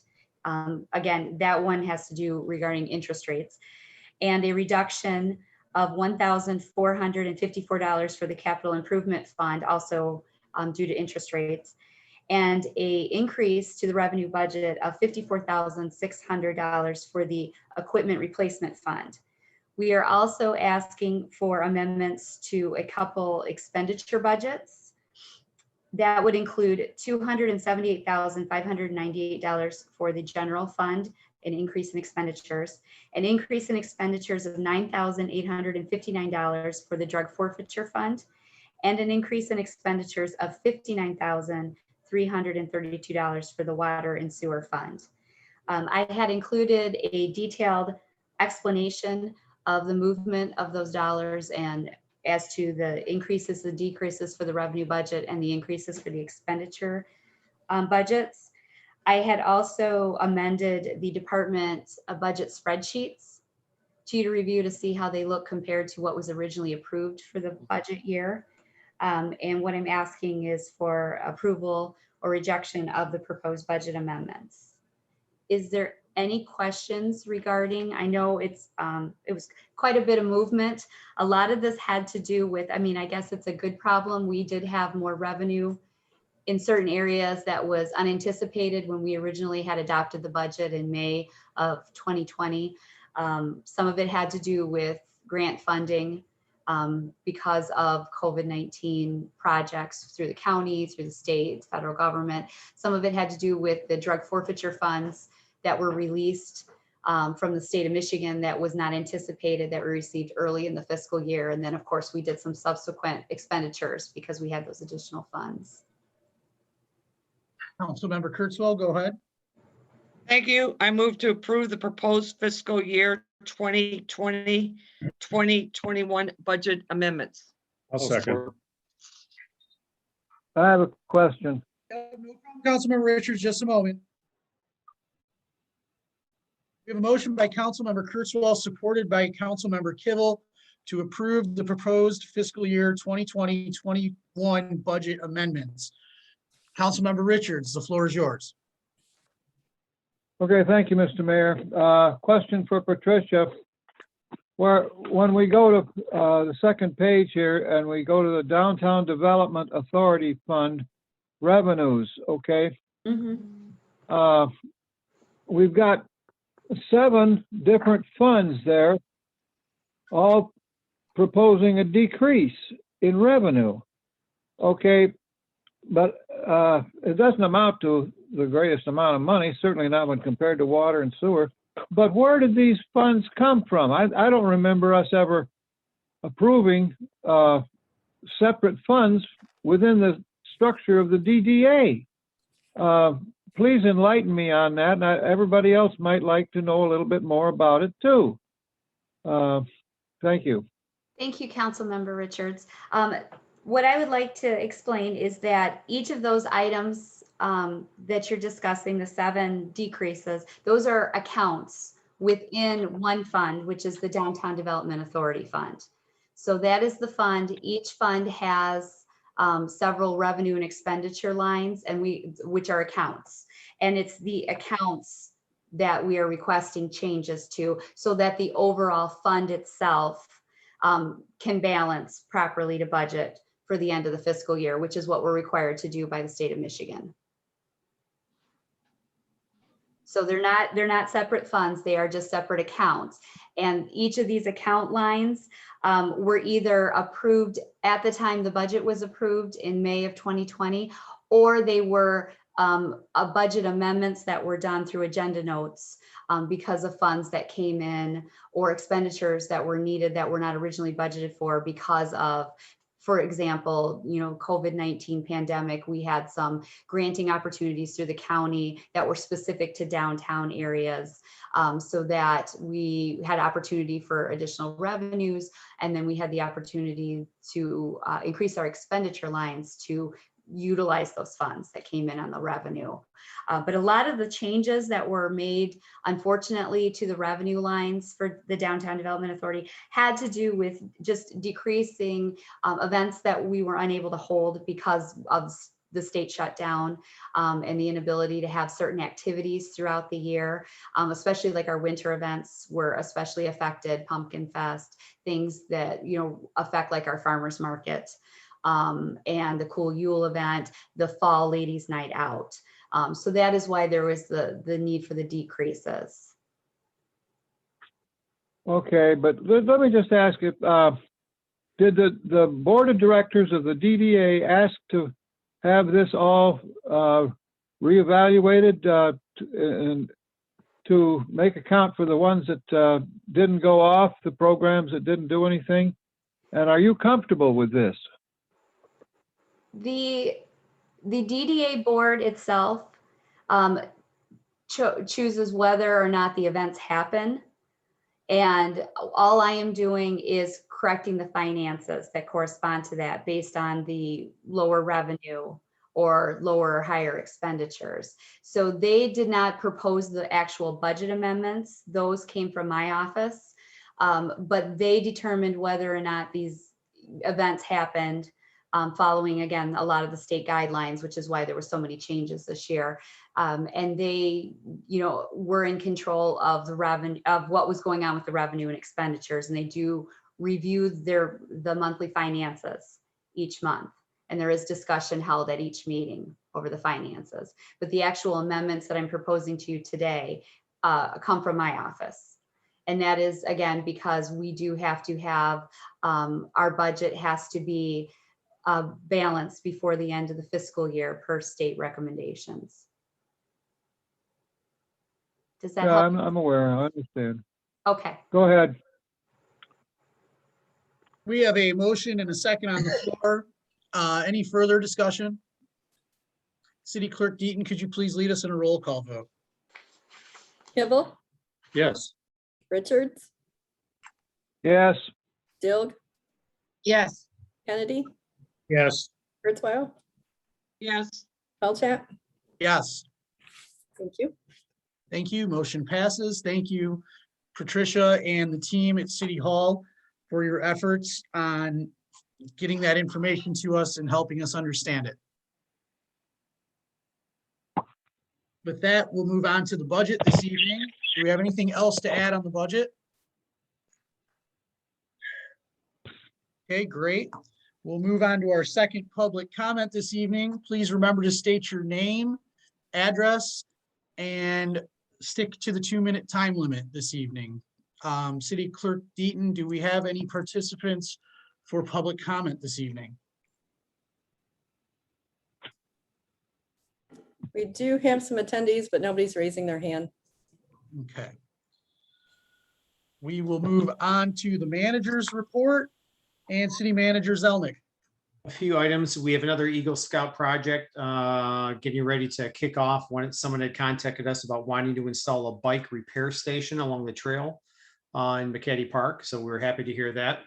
Upcoming meeting at our July 12th meeting, we'll be bringing the Pumpkin Fest before City Council for approval, as well as additional discussion on the road improvement plan. Right now, we're working with the schools, trying to get the final numbers for the equipment that needs to be installed in the auditorium, in our council chambers to hold our future meetings to improve the broadcast for the public. So as we come back to hopefully meeting in public or in person soon, we're going to try to get all that equipment done before that happens.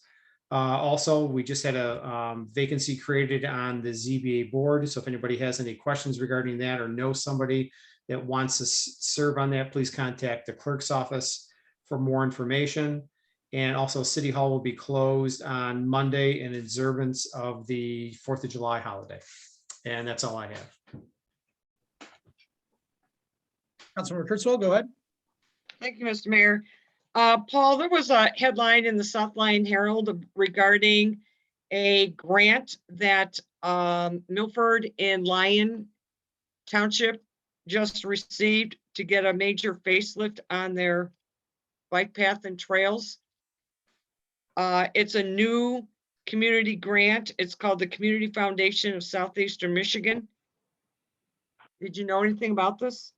Yeah, we knew, and we looked at applying for it early in the year, but it was already after the grant. I know the South Lyon or Lyon Township did a major portion of their particular pathways, but that doesn't preclude us from trying to apply within future years, and hopefully we'll get awarded as well. Yeah, there's some big money here. I mean, Lyon Township is getting $175,000 for their bike path. So be nice if this grant is on somebody's radar for next year. Yes. Yep. Okay, thank you. Anyone else have anything for City Manager Zelnick this evening? Councilmember Kivel, go ahead. Is there anything further on the library property? We are going to be, we just finished the review, myself, the DDA or Nate, and also our planner, updating the packet that we're going to be putting out. We're looking at advertising within the local paper as well for that particular property. And I think we were looking at, I believe, the August 1st date as when the public can start to, or the potential people who want to bid or get this particular property can start obtaining those particular packets. So we're looking at August 1st. When do you have a sense of when you're going to pull the plug on submissions? You know, what the date would be? I believe it was October, and during that time frame, we also have a site visit that we would have and make the decision by November. Okay, yeah, it'd be nice if we could get something going before weather so people can get a better sense of what the property is like. And it's nice to see that the actual cost of lumber prices and construction yeah. costs are going down. So I think that's going to definitely help with this project. No question about that. That'll be a real player. Mr. Freeman and the 10-mile situation, the speed limit, I saw that there was a great deal of striping of lanes and parking spaces, and a lot of the crosswalks had been amended. I thought that was real nice, but I was wondering if you've given this any more, like a broader review as to where we are, how close we are to being able to make a case for the justification for the speed limit being 35 right now. We're looking within 30 days. I had a meeting with the police department because it's only one portion was completed, was getting the traffic counts. We're still looking at the accidents that are taking place, the the signage that's out there, the crosswalks, the road width, the school bus routes, the different traffic counts as well, as well as the speed. Conversations that we have with the county, number of warnings and tickets that are being issued. There's so many things that we're putting together, but I talked with the police chief about it, and we're probably looking within 30 days that we'd have a report coming back before council. Is there a sense that, first off, how much does the county have leverage in whatever the outcome is? Well, I think a lot of it's based upon our recommendation, but in order to make this determination, whether the speed limit gets lowered or doesn't get lowered, I think we have to determine what are our recommendations for that particular road. Is it the change of speed? Is it other signage that needs to be put in there, or other things that need to be done? So we want this to be a comprehensive report and not just something looking at speeds. Okay, speeds came in fine. Okay, that's it. We want it's a comprehensive plan to review. But part of that involvement is, is meeting with the county officials about it, as well as looking at the report and when the original study was done to determine that the speed should be raised. What sort of conditions have changed since then? What things have added? What things have been taken out? But we want everybody to understand that this is a large, it's an undertaking that we have with staff to put this together, and it's not just, okay, we saw the speeds are fine, we're leaving it. So or the speeds are higher or lower, and we want to just change it.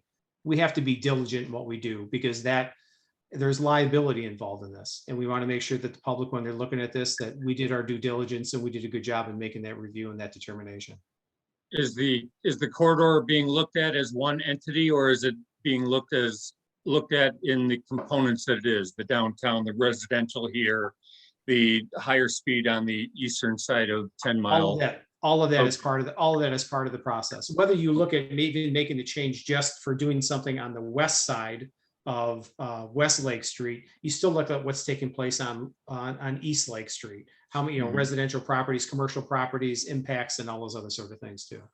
Okay, lastly, I'd like to weigh in the notion that MSP has their own sets of evaluation criterion as well, and this access point aspect of the thing, especially in the notion of trying to maintain our neighborhood as everybody else's neighborhoods are, as when you're in a subdivision, being 25 miles an hour. That access point ratio to the length of this corridor that is residential. I'm hoping that somebody is taking, I've got the paperwork someplace that has the, whatever that MSP's section, whatever. I can give you that number ultimately, but I don't have it at my fingertips right now.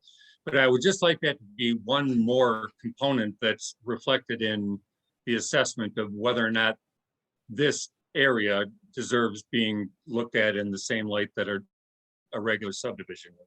Yes. Okay, thank you. The last thing I wanted to say, we have,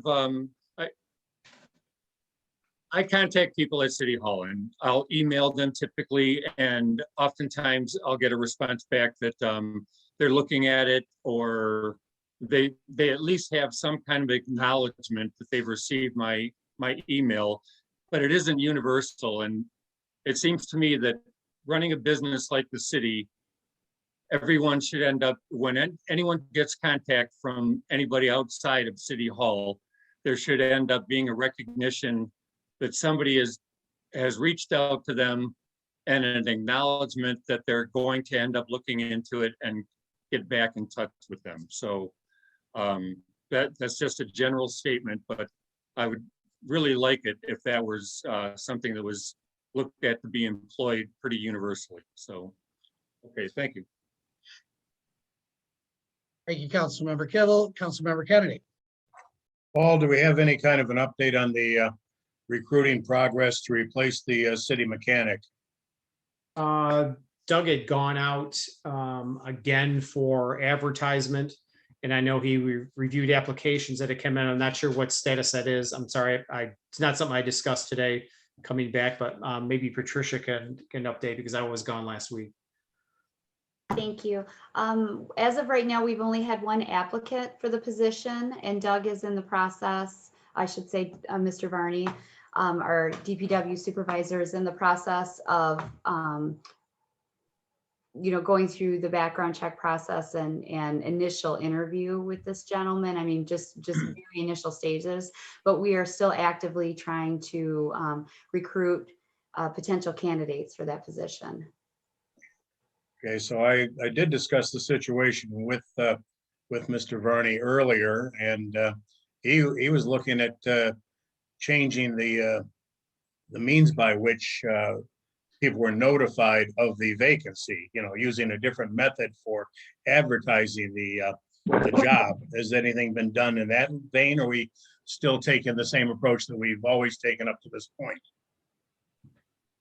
Well, we've in the changed. same venue. We've changed a couple of methods. We used prior to this, just use the MML or the Township Association, but I know they also use ZipRecruiter, and I can't remember the other item that Doug had recommended to try to increase our opportunity to try to get somebody, because we have to, and that's the only way to try to get somebody. And whether he made it, if he followed up with advertisement with another newspaper, I didn't know if he did that yet or not. Maybe Patricia knows, but I don't know if he changed that as of So we've gone beyond just MML then, Paul? Yes. At this point? Yes. Okay, thank you. That's all I had, thank you. Anyone else have anything for City Manager Zelnick this evening? All right, we'll move on to council comments. Councilmember Richards, why don't you start us off? Okay, thank you, Mr. Mayor. Hope you can hear me clearly. First up, I want to mention that the Historic Village, our museum was open yesterday and I went there. I think it's the third Sunday they have been open.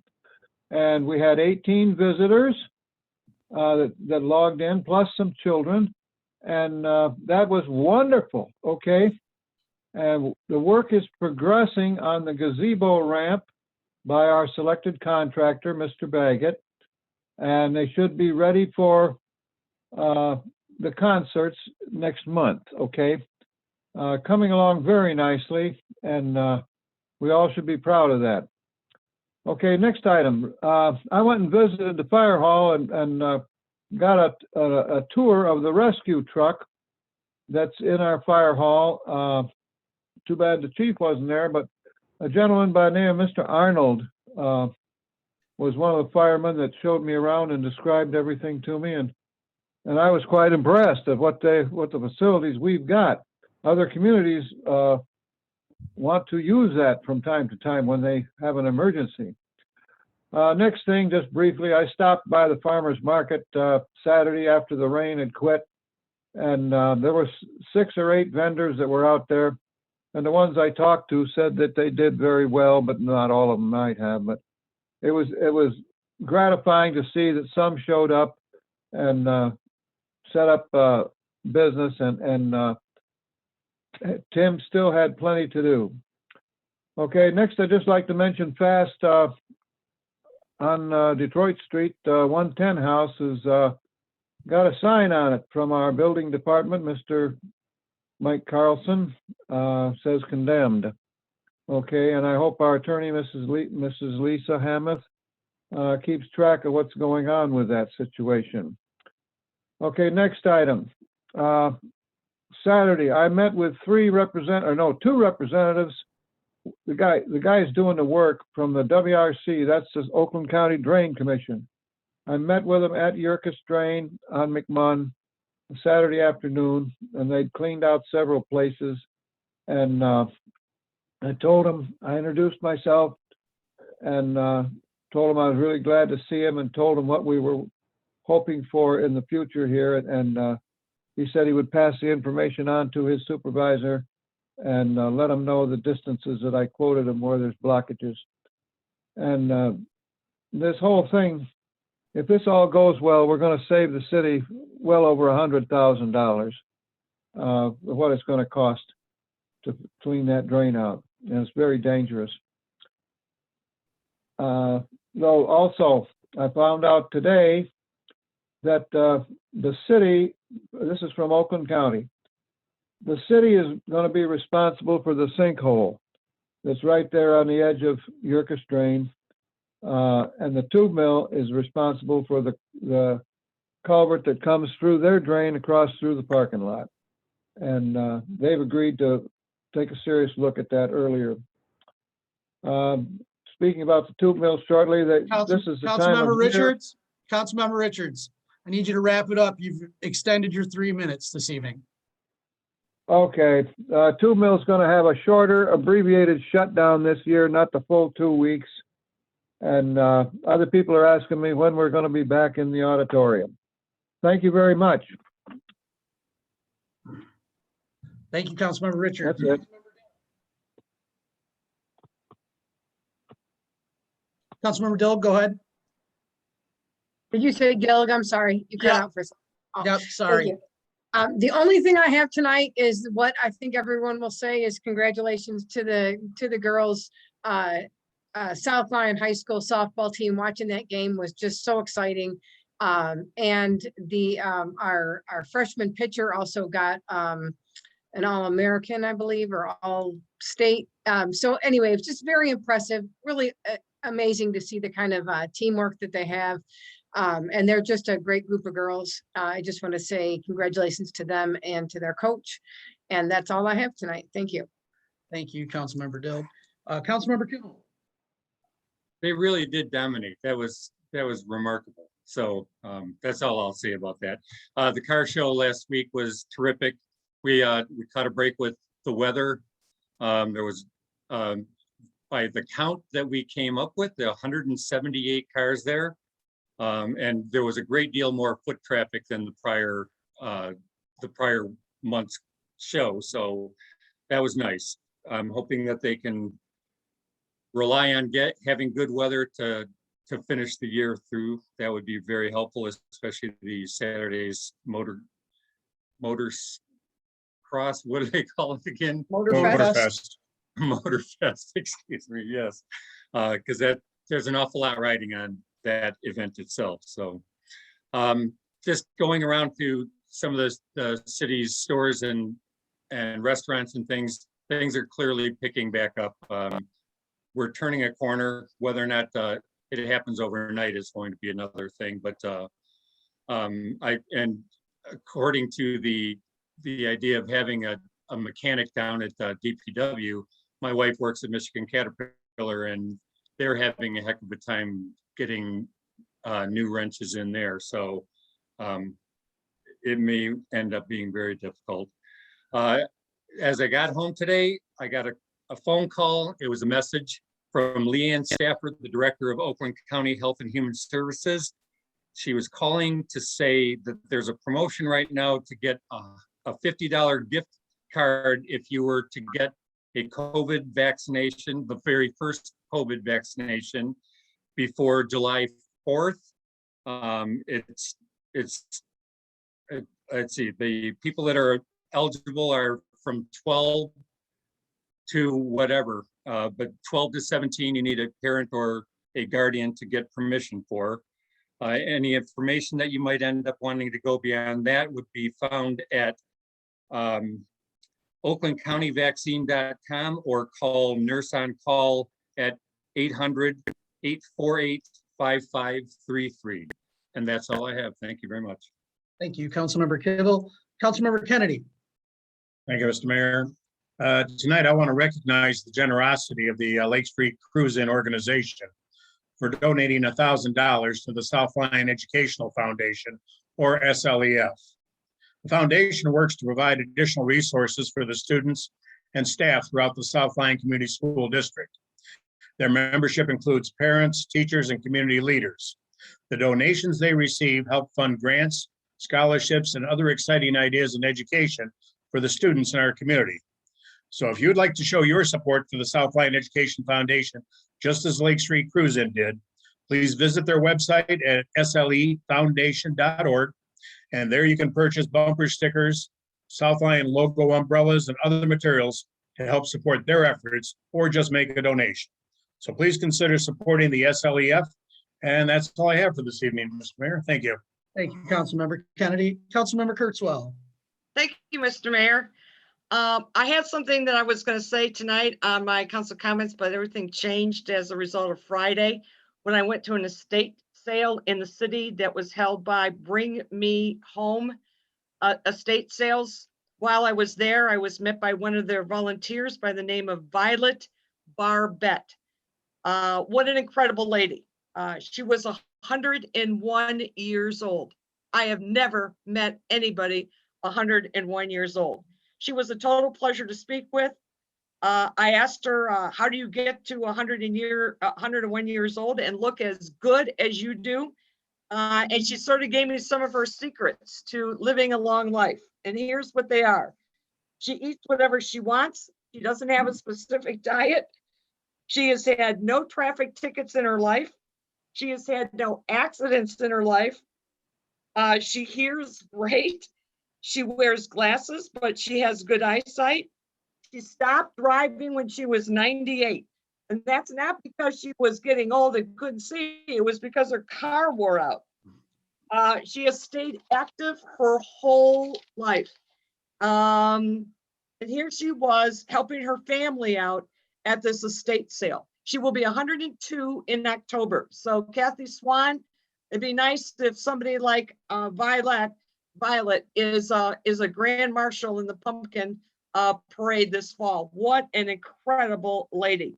She had all her children there, her grandchildren, her great-grandchildren, and they were just a tremendous pleasure to get to know. She was a tremendous, tremendous inspiration to me. And I really do want to send out some warm wishes and blessings to the Barbette family. Just an incredible woman, and her mind, which she was sharper than a tack. It was just an amazing opportunity to meet her. And then when I was at the estate sale, the woman next door, Phyllis, who used to work for the city, was outside. So I had an opportunity to chat with Phyllis, and people ask about Phyllis and how she's doing. And I just want to report Phyllis is doing good. She gave me a tour for garden. It looked great. And I got to meet her new roommate, Gabby. Was Gabby a little bit of a firecracker.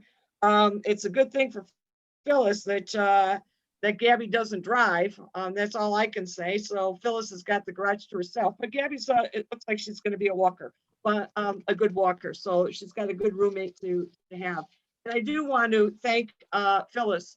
You know, many of our retirees leave the city of South Lyon. They could go anywhere. But, you know, when our retirees stay here and retire in the city, I think that speaks volumes for the life that they've led in the city, that it's worth sticking around. So I want to thank Phyllis and all our other retirees that stay in the city of South Lyon. Have a good 4th. Thank you, Mr. Mayor. Thank you, everybody. I just got a couple quick things. I've been meaning to bring this up and I keep forgetting. The American Legion is hosting their annual golf outing at Rolling Meadows. It will be July 24th, which is great because in the past, this has conflicted with the big car show. So we can get a lot of folks out to the golf outing, hopefully the week before, and then we'll see everyone again at the car show the next week. So if you have any interest in getting involved with this, feel free to contact me and I can get you in touch with the folks over at the Legion. We're looking forward to a good time out there. Definitely congratulations to our girls on the softball team on an incredible performance. It's been brought up to me by several of you and several folks in the community, and I totally agree. At some point, we'll have those girls in the team and honor them in some way. And along with that, you know, we actually had the girls golf team last fall also win the state title. So I would also like to have them in as well.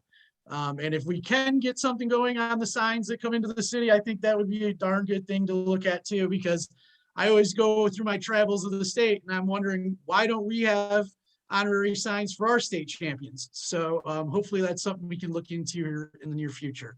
But it's been a long night. I'm thankful for everyone and their good questions for the folks about the roads issue, because the more information that we have out there for the community, the better. And maybe they'll have some good questions down the road as well. So I will look for a motion to adjourn. Councilmember Kurtzwell. Thank you, Mr. Mayor. Move to adjourn. Have a great night, all. Hey. Good night. Good night.